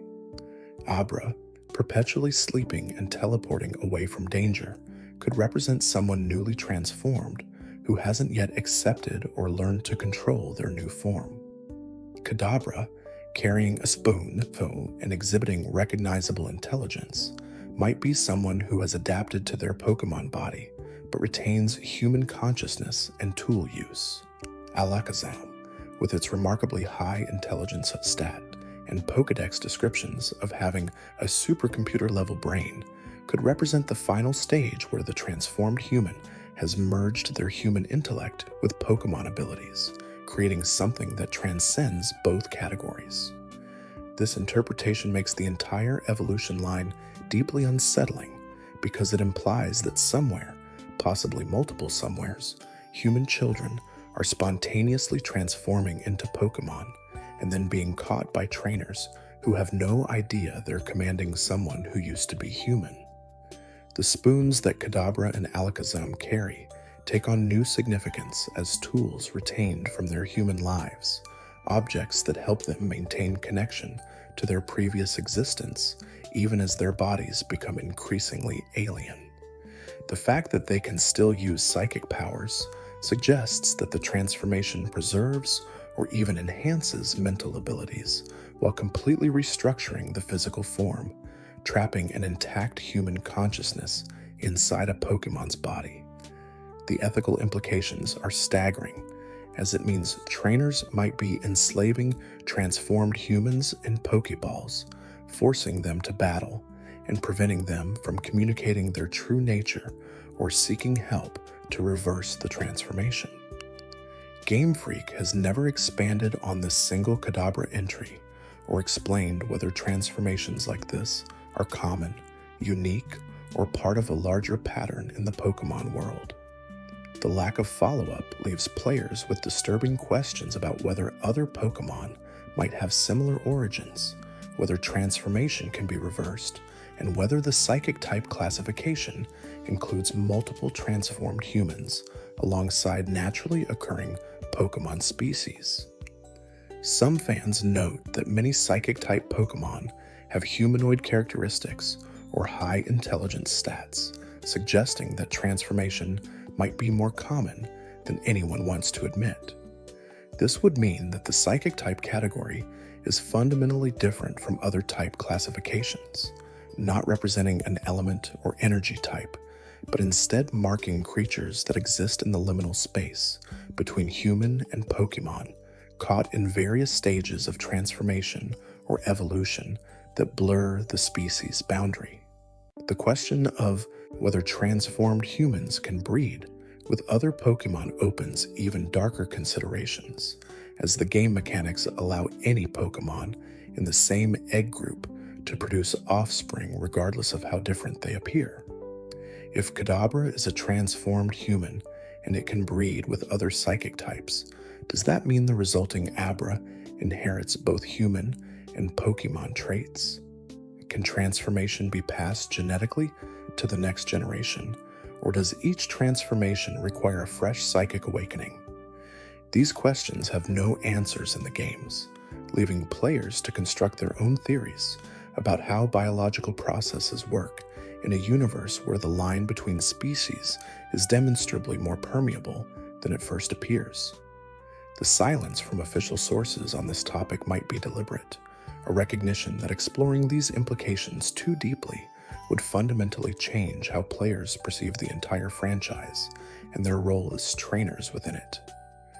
The weather trio of Hoenn, consisting of Groudon, Kyogre, and Rayquaza, has been interpreted by some fans as an allegory for climate change and humanity's troubled relationship with environmental balance. Groudon's power to expand land masses and create droughts could represent desertification, deforestation, and the expansion of human settlements at the expense of natural ecosystems. Kyogre's ability to flood regions and create endless rainfall might symbolize rising sea levels, increased storm intensity, and the effects of oceanic warming. Rayquaza's role as the mediator that calms both extremes positions it as the fragile atmospheric balance that keeps these forces from destroying the world entirely. Seen through this lens, the ancient conflict between Groudon and Kyogre isn't just mythological backstory, but a metaphor for the natural disasters that occur when environmental systems are pushed out of equilibrium. The fact that Team Magma and Team Aqua attempt to awaken and control these legendary Pokemon in Ruby and Sapphire adds a human dimension to this environmental allegory, suggesting that people actively seek to manipulate natural forces for their own benefit without understanding the catastrophic consequences. Team Magma wants more land for human development, while Team Aqua wants more sea to give Pokemon space away from human civilization, but both groups fail to recognize that forcing the environment to serve one purpose inevitably creates disaster. The theme of balance appears repeatedly in the Hoenn games, with Rayquaza serving as the only force capable of restoring equilibrium when humans disrupt it. This positions humanity as fundamentally disruptive to natural order, unable to live within environmental limits without causing harm and requiring legendary interventions to prevent its total collapse.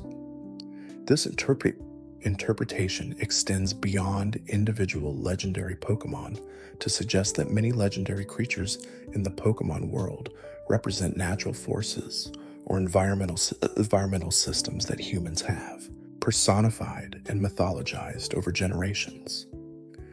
If Groudon, Kyogre, and Rayquaza are living representations of geological and atmospheric processes, then other legendaries might serve similar roles as embodiments of forces that shape the world.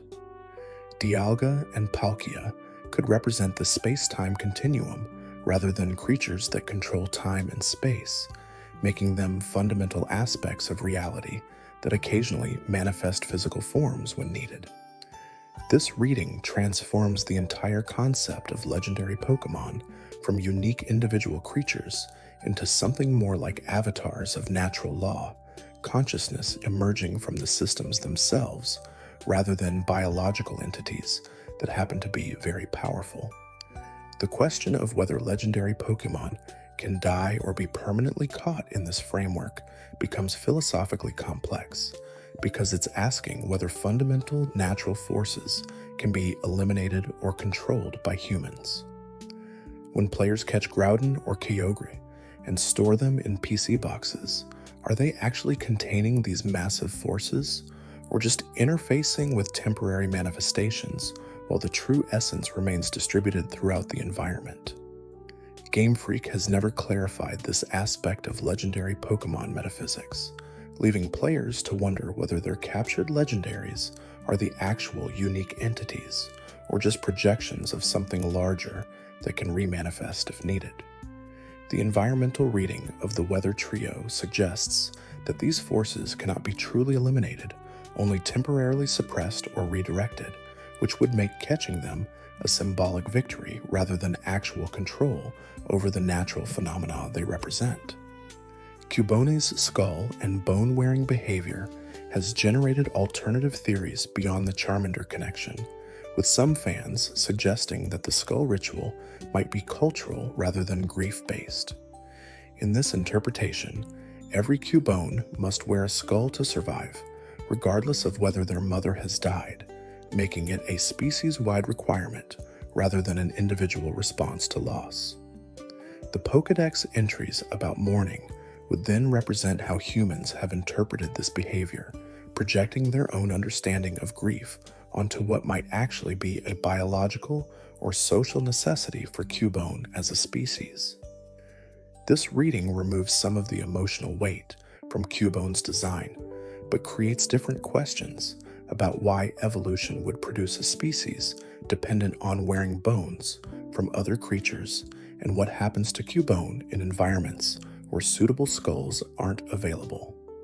The theory that Cubone represents generational grief passed down through lineages adds another layer of tragedy to an already heartbreaking design. In this version, Cubone don't just mourn individual losses, but carry the accumulated sorrow of their entire evolutionary line, with each new generation inheriting both the physical skull and the emotional weight of those who came before. This would make every Cubone a symbol of trauma that never heals, but instead compounds over time, creating creatures that are defined entirely by loss and remembrance. The evolutionary transformation into Marowak doesn't resolve this grief, but instead shows adaptation to it, with Marowak being a battle-hardened version that has learned to channel sorrow into strength. The bone it wields as a weapon would represent turning pain into purpose, though whether this constitutes healing or just a different expression of the same underlying trauma remains ambiguous. Some fans reject both interpretations and argue that Cubone's design should be taken at face value without adding layers of meaning that the developers might not have intended. In this view, Cubone wears a skull because it looks visually interesting and slightly creepy, perfect for a ground-type Pokémon that lives in caves and graveyards. The Pokédex entries about mothers and mourning are just flavor text meant to give the design some emotional depth without necessarily implying elaborate backstories about transformation or generational trauma. This reading acknowledges that sometimes designs are primarily aesthetic choices rather than carefully constructed metaphors, and that fan theories can overinterpret simple creative decisions. However, the very existence of such elaborate theories speaks to how effective Cuboni's design is at suggesting deeper meaning, whether that meaning was intentionally embedded or accidentally created through the combination of visual design and sparse lore. The question of where Cuboni gets its skull, if it's not from its mother, has never been satisfactorily answered by official sources, creating logical problems that fuel continued speculation. If the skull is biological, growing as part of Cuboni's body, then the Pokédex entries about it being a mother's skull are factually wrong. If it's actually taken from dead mothers, then Cubone populations would require constant death to sustain themselves, creating a dark cycle where mothers must die to produce offspring that can survive. If it's cultural, obtained from other Pokémon, or found in graveyards, then the emotional connection to mothers is symbolic rather than literal. Each resolution creates its own set of problems, which might be why Game Freak has never clarified the truth, preferring to leave Cubone as a permanent mystery rather than risk resolving it in a way that disappoints fans or undermines the design's emotional impact. Victini's role in the Unova region and its association with victory and infinite energy has led fans to theorize that it might be one of the most dangerous Pokémon in existence despite its cute appearance. The Pokédex entries describe Victini as bringing victory to anyone who possesses it, which sounds benevolent until you consider what that might actually mean mechanically within the Pokémon world. If Victini genuinely causes victory regardless of circumstances, it implies reality manipulation on a scale that exceeds most legendary Pokémon, essentially rewriting causality to ensure whoever has it cannot fail. This power is far more terrifying than simple combat ability because it suggests that winning becomes inevitable rather than probable, removing agency from everyone involved except Victini's trainer.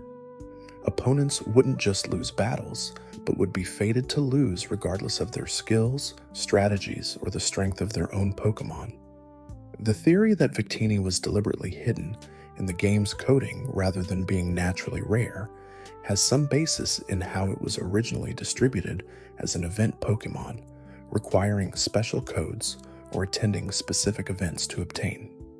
This distribution method created artificial scarcity around what's presented as the Pokémon of infinite possibility, which seems counterintuitive unless Victini needed to be kept rare for game balance reasons or to preserve its mythical status. Fans have suggested that Victini's power might be so potentially destabilizing that Game Freak couldn't allow easy access to it without breaking the game's competitive balance entirely. If everyone had Victini and everyone won every battle due to its power, the entire concept of competitive Pokémon would collapse into paradox. The decision to make it event exclusive might represent an acknowledgement that some Pokémon are too powerful to exist freely in the regular game world. The connection between Victini and infinite energy opens even more troubling possibilities, as energy sources that never deplete would fundamentally transform the technological and economic structure of the Pokémon world. If Victini can truly provide limitless power, whoever controls it has access to resources that eliminate scarcity and dependence on natural energy sources. This positions Victini not just as a lucky charm for battles, but as a potential solution to energy crises, environmental degradation, and resource conflicts. The fact that it's treated as a minor legendary rather than a world-shattering power source suggests that either its energy-providing abilities are exaggerated or that the governments and organizations in the Pokémon world have deliberately suppressed knowledge of what Victini can do to prevent conflicts over its possession. Either way, the implications suggest the Victini represents something far more significant than its tiny, cheerful design would indicate. Some fans point to Victini's number in the Pokédex, 0 or 500, depending on the regional system, as evidence that it occupies a special place in the Unova mythology, existing both before and after the standard Pokédex entries, as if it's outside the normal classification system. This numerical anomaly might represent how Victini exists outside normal rules, including the rule that Pokémon should have defined limitations and balanced strengths. A creature that ensures victory and provides infinite energy violates the fundamental game design principle that all choices should have trade-offs and that no single option should dominate all others. The fact that Victini exists despite this suggests it might be an aspirational symbol within the game world, representing the human desire for absolute success and unlimited resources while remaining forever just slightly out of reach for most people. Eevee's unstable genetic structure and multiple evolution paths have generated theories suggesting it might be an artificial Pokémon or the result of failed experiments with evolution manipulation. The fact that Eevee is the only Pokémon with 8 different evolution possibilities, each triggered by different environmental conditions or evolutionary stones, seems to violate biological principles that govern other species. Where most Pokémon have 1 or at most 2 possible evolutionary paths, Eevee appears capable of transforming into entirely different types depending on external conditions, as if its DNA is deliberately designed to be malleable rather than following a predetermined path.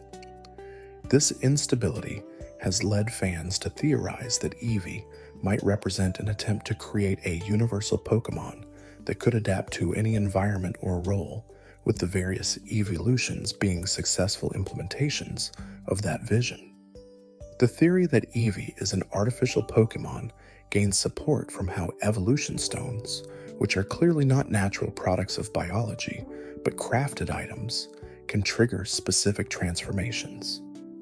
No other Pokémon responds to stones quite like Eevee, with most stone-evolved species having only one possible path rather than multiple options. This suggests that Eevee was engineered to respond to specific external stimuli in controlled ways, making it less of a natural species and more of a biotechnological project that escaped or was released into the wild. The fact that Eevee has become relatively common in later generations could indicate successful breeding of these artificial Pokémon, creating stable populations descended from original experimental specimens. If true, this would make every Eevee a direct descendant of laboratory creation, carrying within itself the evidence of human manipulation of Pokémon evolution even as it's treated as a natural creature. Alternative theories suggest that Eevee might be natural, but represents an evolutionary dead-end or transitional form that hasn't stabilized into a final species. In this reading, the multiple evolution paths exist because Eevee, as a base form, is incomplete or proto-Pokémon, capable of developing into various specialized forms, but lacking a true identity of its own. The various evolutions would then represent different successful specializations, each one a complete stable species, while Eevee itself remains eternally potential rather than actualized. This interpretation makes the Eevee's popularity feel slightly tragic, as people love it for being the cute base form without recognizing that it's evolutionarily meant to transform into something else to achieve completion. Training an Eevee without evolving it might be keeping the Pokémon in an incomplete state, though whether this causes distress or is simply neutral for the creature remains unknown. The introduction of new evolutions in later generations supports the idea that Eevee's evolutionary potential isn't fully understood or exhausted, with each new game potentially revealing additional paths that were always possible but not previously discovered. This open-ended evolution system makes Eevee unique among Pokémon, existing as a living question mark whose final form hasn't been determined.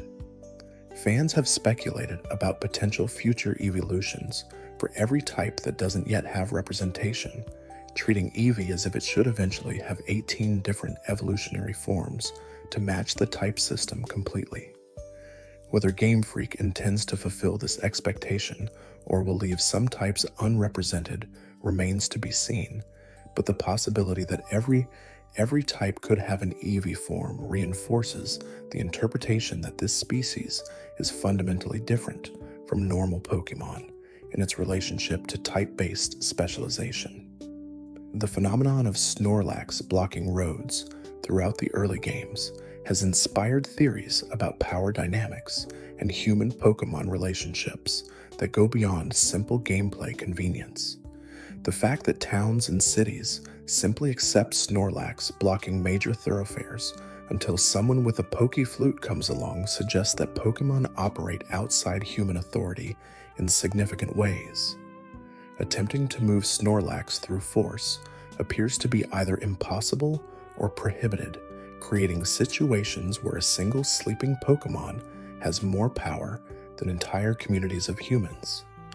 This dynamic contradicts the usual narrative of human trainers commanding and controlling Pokémon, instead showing that some creatures simply cannot be managed or moved without their cooperation. Snorlax's refusal to acknowledge human needs or infrastructure creates a weird form of anarchic resistance where the natural world literally blocks industrial progress and human movement. Fans who support this interpretation point out that Snorlax only wakes and moves when it wants to, with the Poké-Flute merely creating conditions it finds pleasant enough to wake for, not forcing it to obey. Even after waking, Snorlax must be defeated or caught in battle rather than simply agreeing to relocate, suggesting it values its chosen sleeping spot enough to fight for the right to remain there. This positions Snorlax as a symbol of nature's indifference to human plans, a creature that exists according to its own needs and rhythms, regardless of how inconvenient that makes life for people trying to travel or conduct business. The fact that this is played for comedy in the games doesn't negate the underlying message about limits of human control, instead using humor to soften what's actually a fairly confrontational statement about who really has authority in the Pokémon world. Alternative theories suggest that Snorlax blocking roads serves a protective function, either preventing people from reaching dangerous areas or giving ecosystems time to recover from human interference. In this reading, Snorlax isn't randomly choosing nap spots, but deliberately positioning itself to limit human expansion or to enforce natural boundaries that people would otherwise ignore. The species' tendency to sleep for extremely long periods creates natural pauses in human activity, forcing communities to find alternative routes or wait indefinitely for paths to reopen. This interpretation makes Snorlax less of a comedic obstacle and more of a regulatory force that maintains balance between human civilization and wild spaces, using its bulk and stubbornness as tools for environmental protection that humans cannot simply override or remove. The question of why more Pokémon don't engage in similar behavior has no clear answer, though Snorlax's particular combination of enormous size, legendary appetite, and propensity for sleep make it uniquely suited to this form of passive resistance. Most Pokémon can be driven away, caught, or avoided relatively easily, but Snorlax's bulk makes it nearly immovable, and its sleep pattern means it's not responding to threats or incentives the way conscious Pokémon would. This creates a situation where human communities must adapt to its presence rather than forcing it to adapt to theirs, reversing the usual dynamic and creating temporary zones where nature takes precedence over human needs. Whether this was intentional design by Game Freak or simply an amusing obstacle that accidentally created deeper meaning, the result is a rare moment in Pokémon where human progress is completely stalled by a single creature's refusal to move. Deoxys and its origin as an extraterrestrial virus mutated by space radiation has led to theories about its role in the creation or evolution of life in the Pokémon universe. Unlike most legendary Pokémon, which are tied to specific regions or natural phenomena on the Pokémon world itself, Deoxys arrives from space, carrying biological information from elsewhere in the cosmos.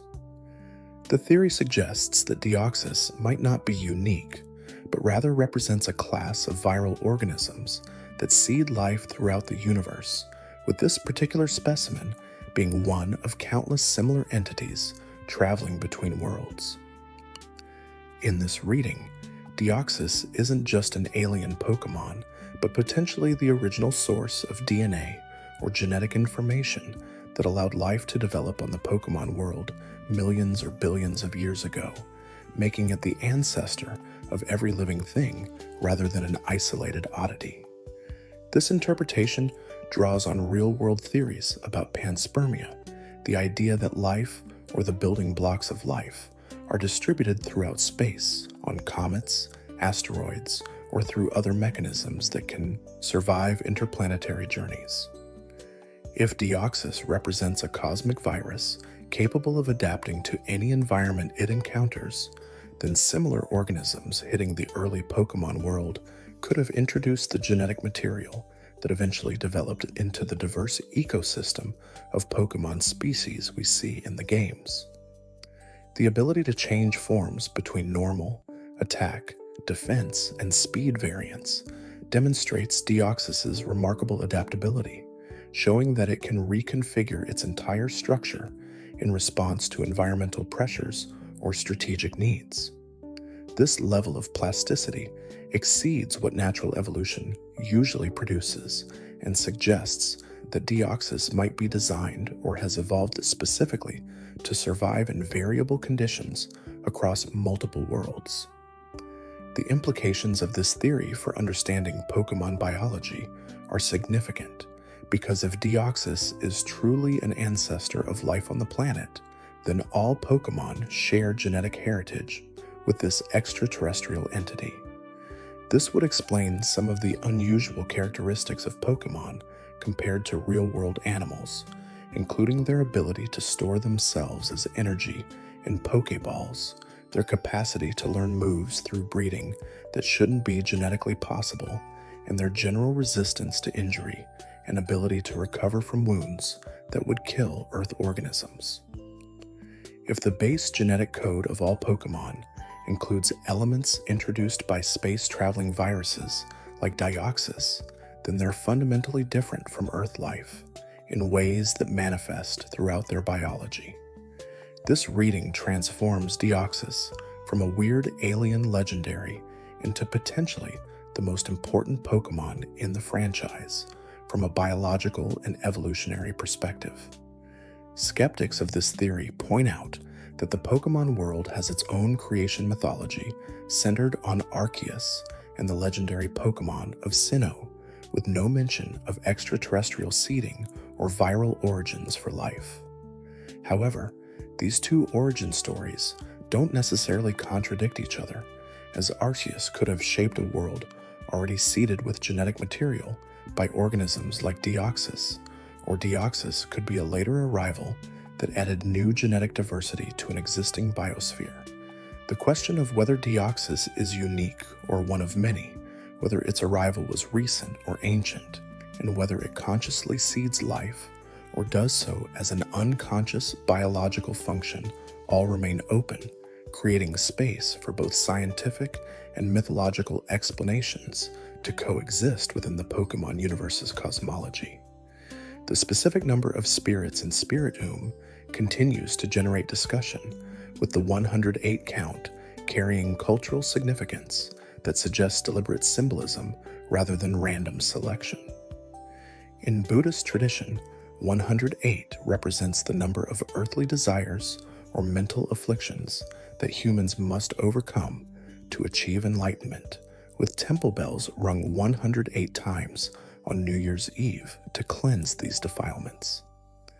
Other traditions assign different meanings to the number, but the general theme of purification, temptation, and spiritual struggle appears consistently.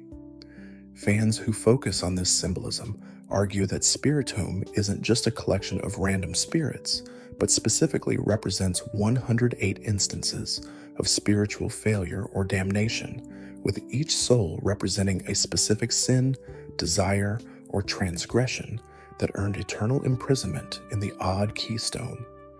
This interpretation creates a mythology around Spiritomb, where ancient civilizations identified exactly 108 categories of serious spiritual crimes and developed the keystone binding technique as the ultimate punishment for those who committed them. The fact that all 108 are bound together, rather than being imprisoned separately, might represent the belief that these sins are interconnected, that each desire or crime leads to others in a chain that can only be broken by binding them all simultaneously. The merged consciousness of Spiritomb would then represent the total accumulated evil of 108 worst transgressions humanity could imagine, creating an entity that embodies spiritual corruption in its completest form. This makes encountering and catching Spiritomb ethically complex, as trainers would be taking possession of what amounts to a prison containing 108 damned souls and using that prison as a weapon in battles. Alternative theories suggest the number might be coincidental rather than symbolic, with 108 spirits simply being the maximum number that could be bound to a keystone before the structure becomes unstable or before the merged consciousness gains enough power to break free. In this reading, other Spiritomb might contain different numbers of spirits depending on when they were created or how strong the binding was, with 108 being the standard but not absolute count.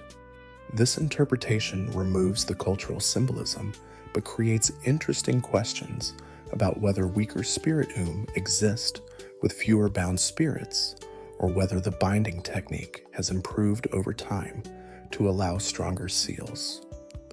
The possibility that modern humans could create new Spiritomb by binding additional spirits into prepared keystones opens disturbing avenues for weaponizing spiritual imprisonment, though no evidence in the games suggests this practice continues in the present day.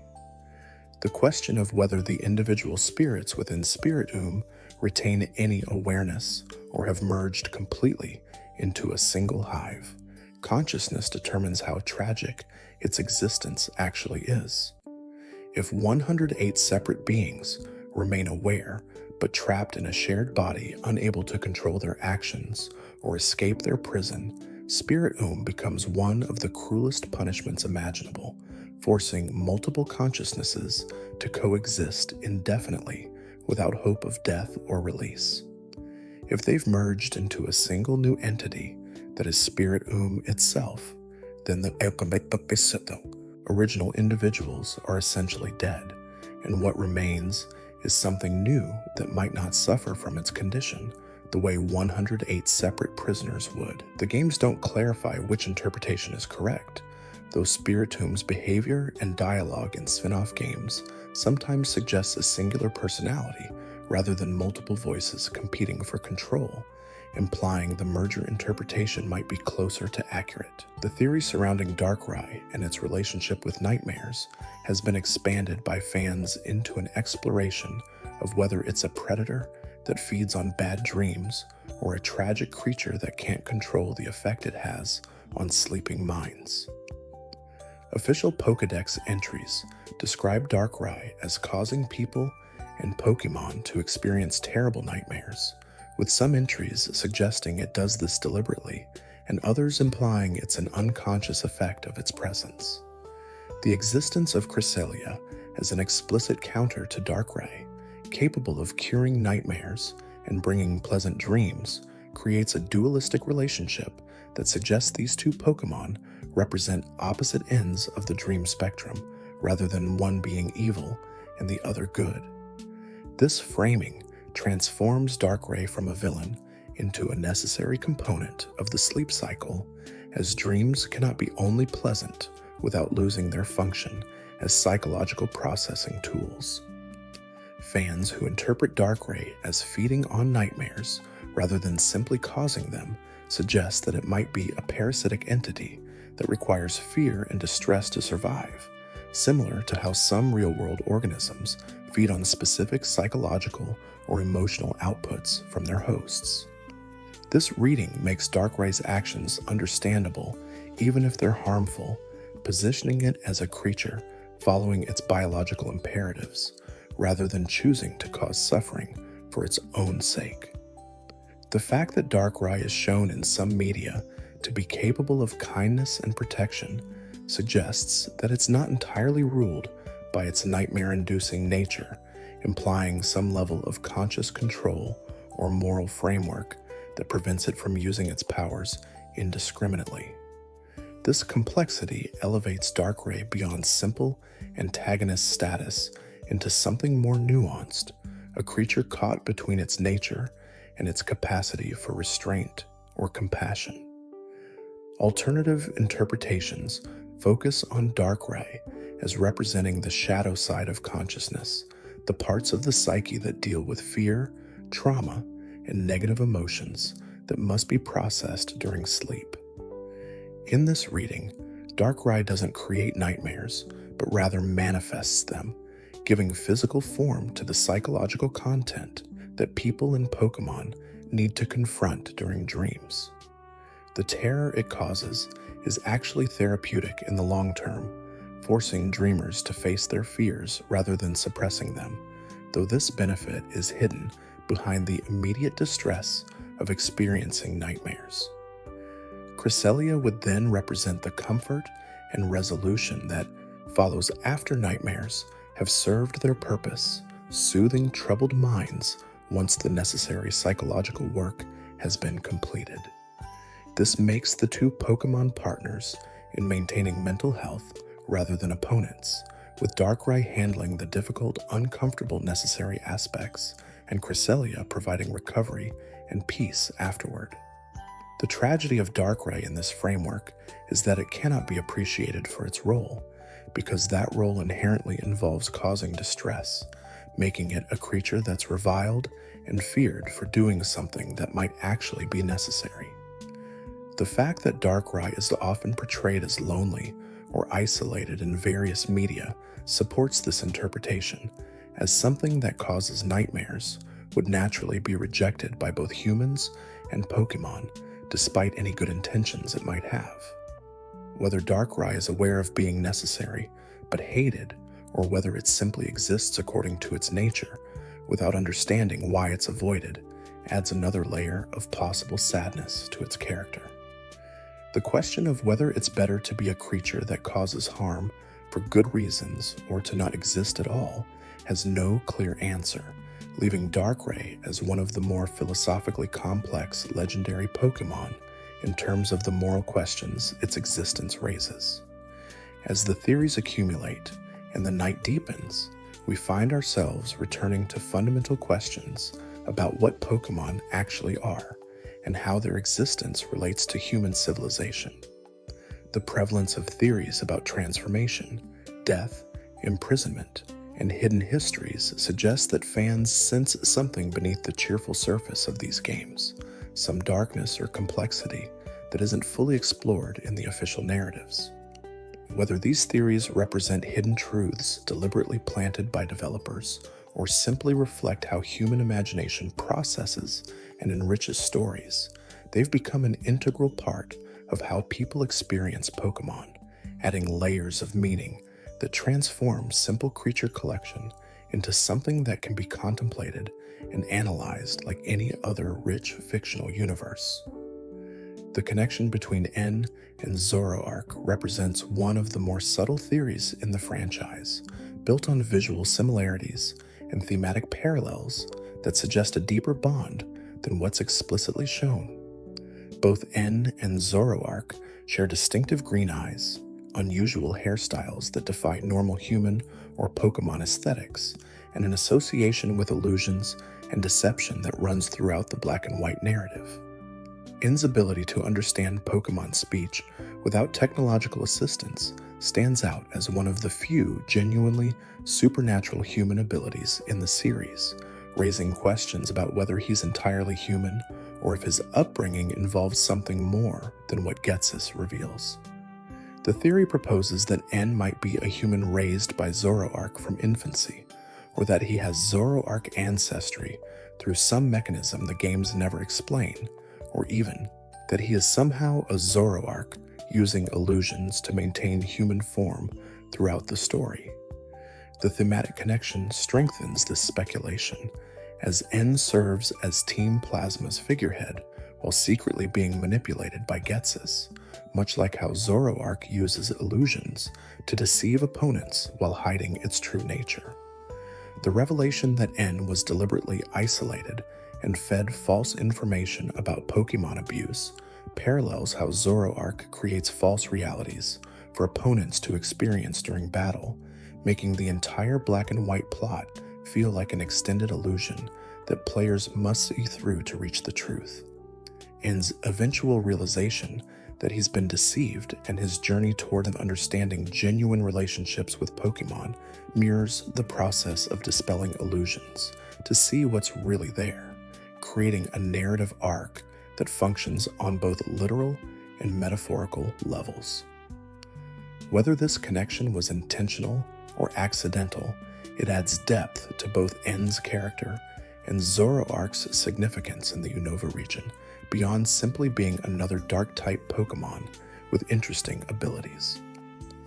Fans point to specific moments in the games where N's behavior seems more Pokémon-like than human, including his tendency to speak in patterns that sound almost like he's translating from another language, his discomfort with normal human social interactions, and his immediate deep connection with legendary Pokémon that most trainers would struggle to approach. The scene where Reshiram or Zekrom appears to him without requiring capture or battle feels less like a trainer earning a legendary's respect and more like a Pokémon recognizing another Pokémon, though this could simply be explained by N's unique upbringing rather than requiring literal transformation or heritage. The ambiguity allows both interpretations to coexist, with players free to see N as either an extremely unusual human or as something that exists in the liminal space between human and Pokémon, much like several other characters in the franchise who blur these boundaries in various ways. The legendary Titan trio of Regirock, Regite, and Registeel has generated some of the darkest theories in the Pokémon community, connecting these ancient sealed creatures to real-world historical tragedies. The theory proposes that these three golems represent the destructive forces of World War II, with their locations in the Hoenn region supposedly matching sites associated with significant events from that conflict.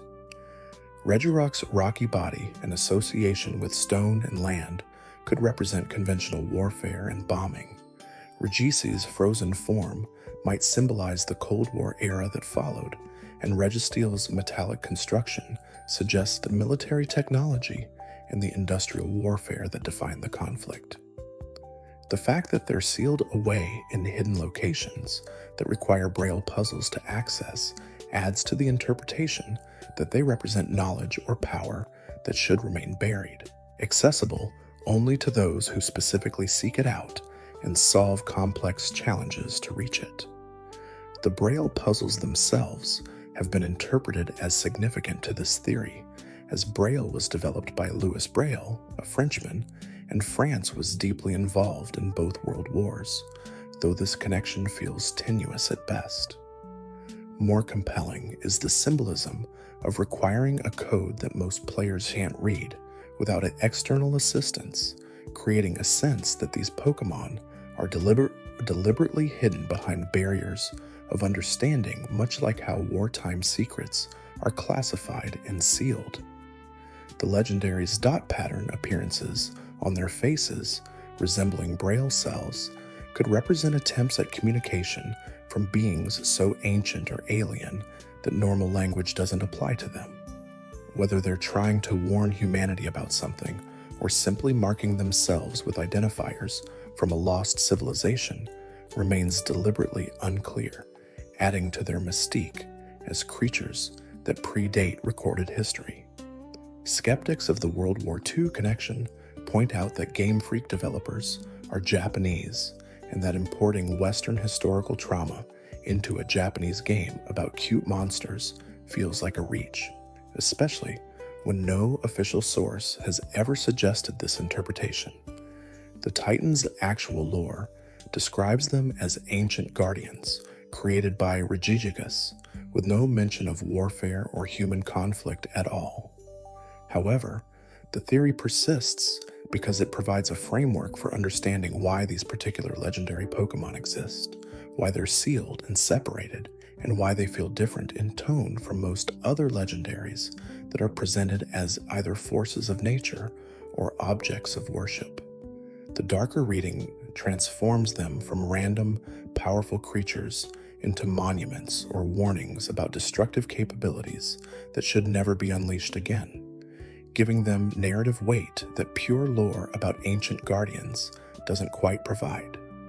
The expanded group, including Regigigas, Regieleki, and Regidrago in later games, adds complexity to the theory without necessarily supporting or refuting it.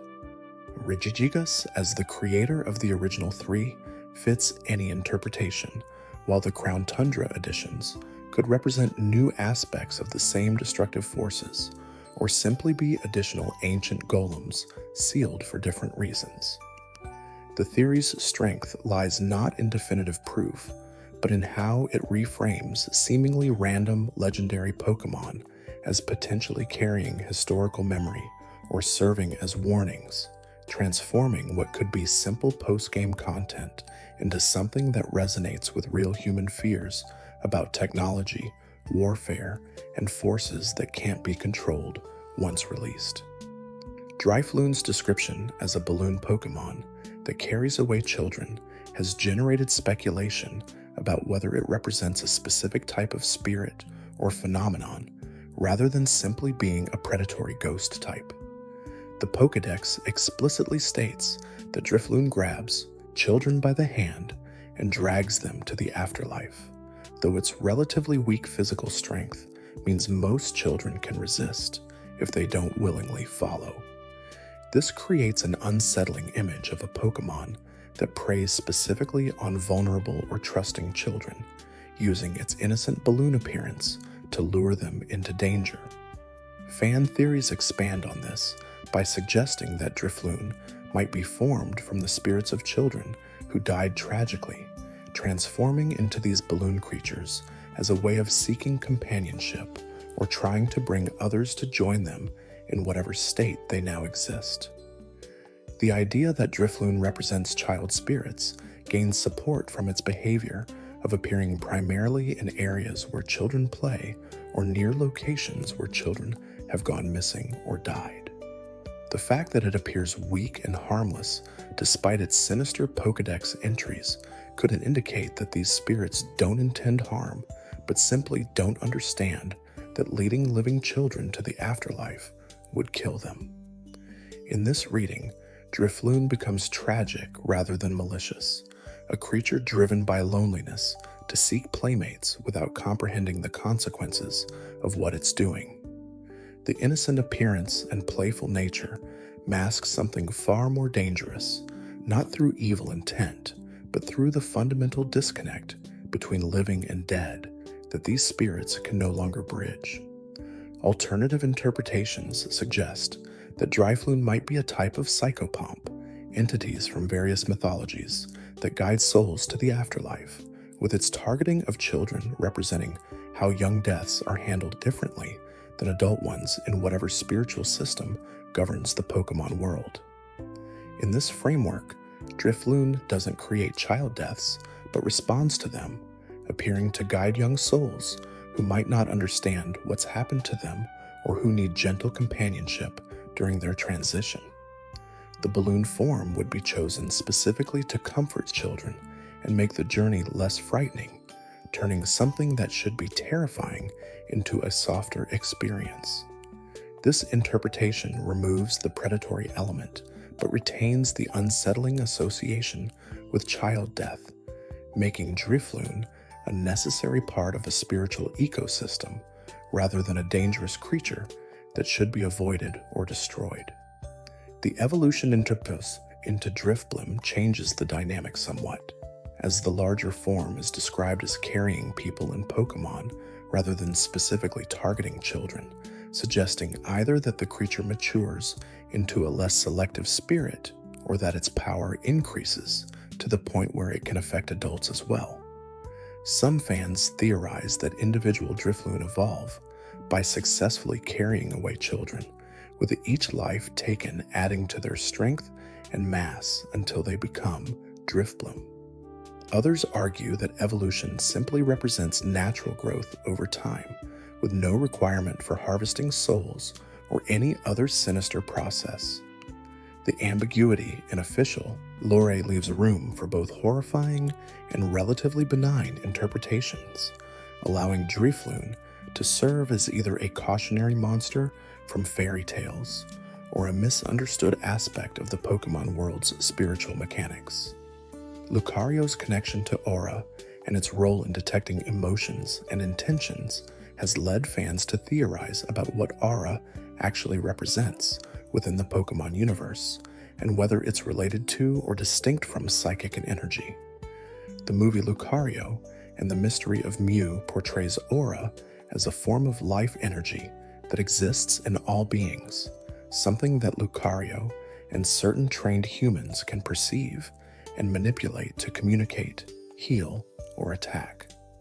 This presentation suggests that aura is more fundamental than psychic power, existing as a baseline property of consciousness or life itself, rather than a specialized ability that only some creatures possess. The theory proposes that Lucario represents one evolutionary branch that developed specialized organs or abilities to interact with this universal force, making it a bridge species between the physical and spiritual aspects of the Pokémon world.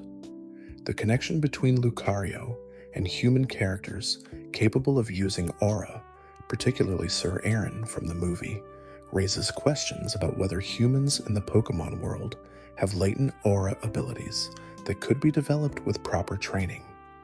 If aura is truly universal, then every human and Pokémon should theoretically be able to learn to manipulate it, making aura users less like special chosen individuals and more like people who've undergone specific training that most civilizations have forgotten or abandoned.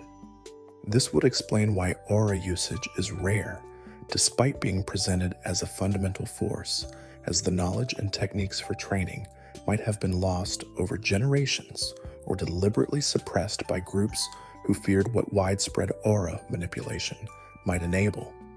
Lucario's existence as a species that naturally uses aura becomes evidence that these abilities were more common in ancient times when the evolutionary pressures or spiritual environment favored their development. Alternative interpretations connect aura to the typing system itself, suggesting that each type of Pokémon generates a distinct aura signature that determines its elemental affinity and move compatibility. In this reading, Lucario's aura sensitivity allows it to perceive and understand type matchings on an instinctive level, explaining its tactical awareness and fighting prowess. The steel and fighting dual typing might represent a balance between physical and spiritual development, with the steel aspect grounding Lucario in material reality, while the fighting aspect expresses its mastery of life energy manipulation.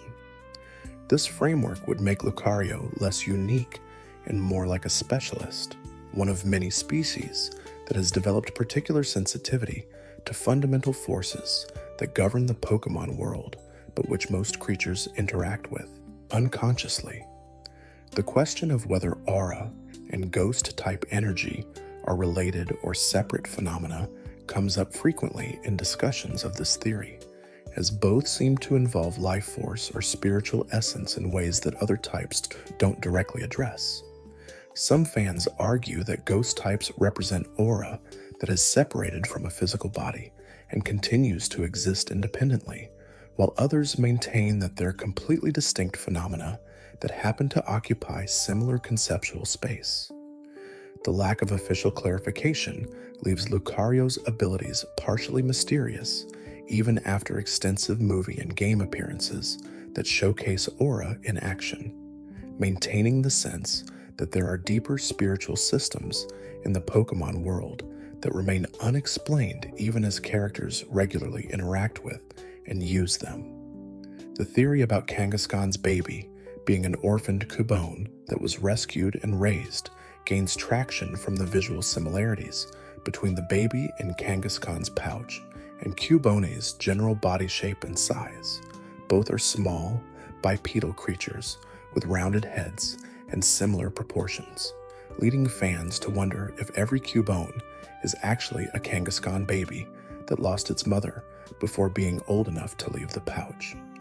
The skull that Cubone wears could be literally from its Kangaskhan mother, making the Pokédex entry about wearing its mother's skull technically accurate, while explaining why Cubone as a species exists at all. This interpretation creates a tragic life cycle where Kangaskhan mothers who die before they're young are independent inadvertently create Cubone, with the baby using the skull as a coping mechanism or survival tool that eventually transforms it into a different species entirely. The theory runs into problems when you consider breeding mechanics in the games, as Cubone breeds more Cubone rather than reverting to Kangaskhan or producing Kangaskhan offspring. If Cubone are failed Kangaskhan, they shouldn't be able to reproduce their own species, but should produce either Kangaskhan or nothing at all.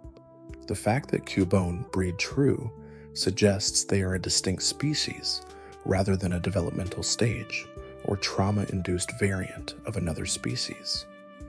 However, fans who support the theory argue that the trauma or mutation that creates the first Cubone might be inheritable, passing down genetically so that all Cubone carry the markers of that original separation from Kangaskhan lineage. This would make them a species that originated from another species through catastrophic circumstances, but has since stabilized into its own reproductive population.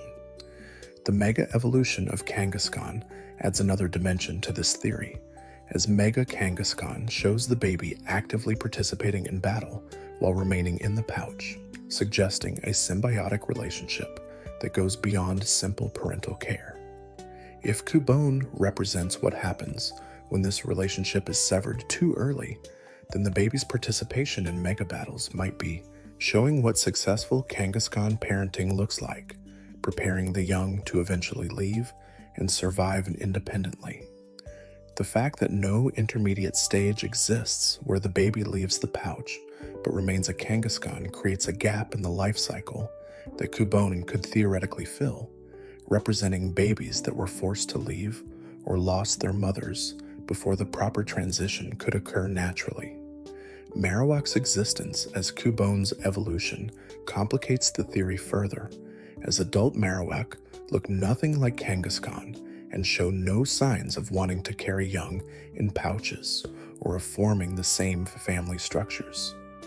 If Cubone are orphaned Kangaskhan babies, their evolution into Marowak represents a complete divergence from their original species, creating something entirely new that has adapted to survive without the parental care that would have made them Kangaskhan. The skull and bone that define both Cubone and Marowak become symbols of this permanent separation, physical reminders of the mother they never had and the species they can never become. Whether this reading was intended by the designers or is an accidental consequence of visual design similarities, it provides a narrative explanation for why Cubone exists as perhaps the saddest Pokémon in the entire franchise. The theory that Arceus might not be the true origin of the Pokémon universe challenges the established creation mythology by suggesting that unknown might represent an even older or more fundamental force. If unknown are fragments of thought or language given form, and if thought and language are prerequisites for consciousness and meaning, then they might predate even Arceus in whatever sequence creation followed. The idea goes that Arceus shaped the physical universe and created the legendary Pokémon that govern time, space, and antimatter, but that Arceus itself emerged from or was limited by the unknown, which represent the conceptual framework that allows creation to have structure and meaning. Thanks for watching.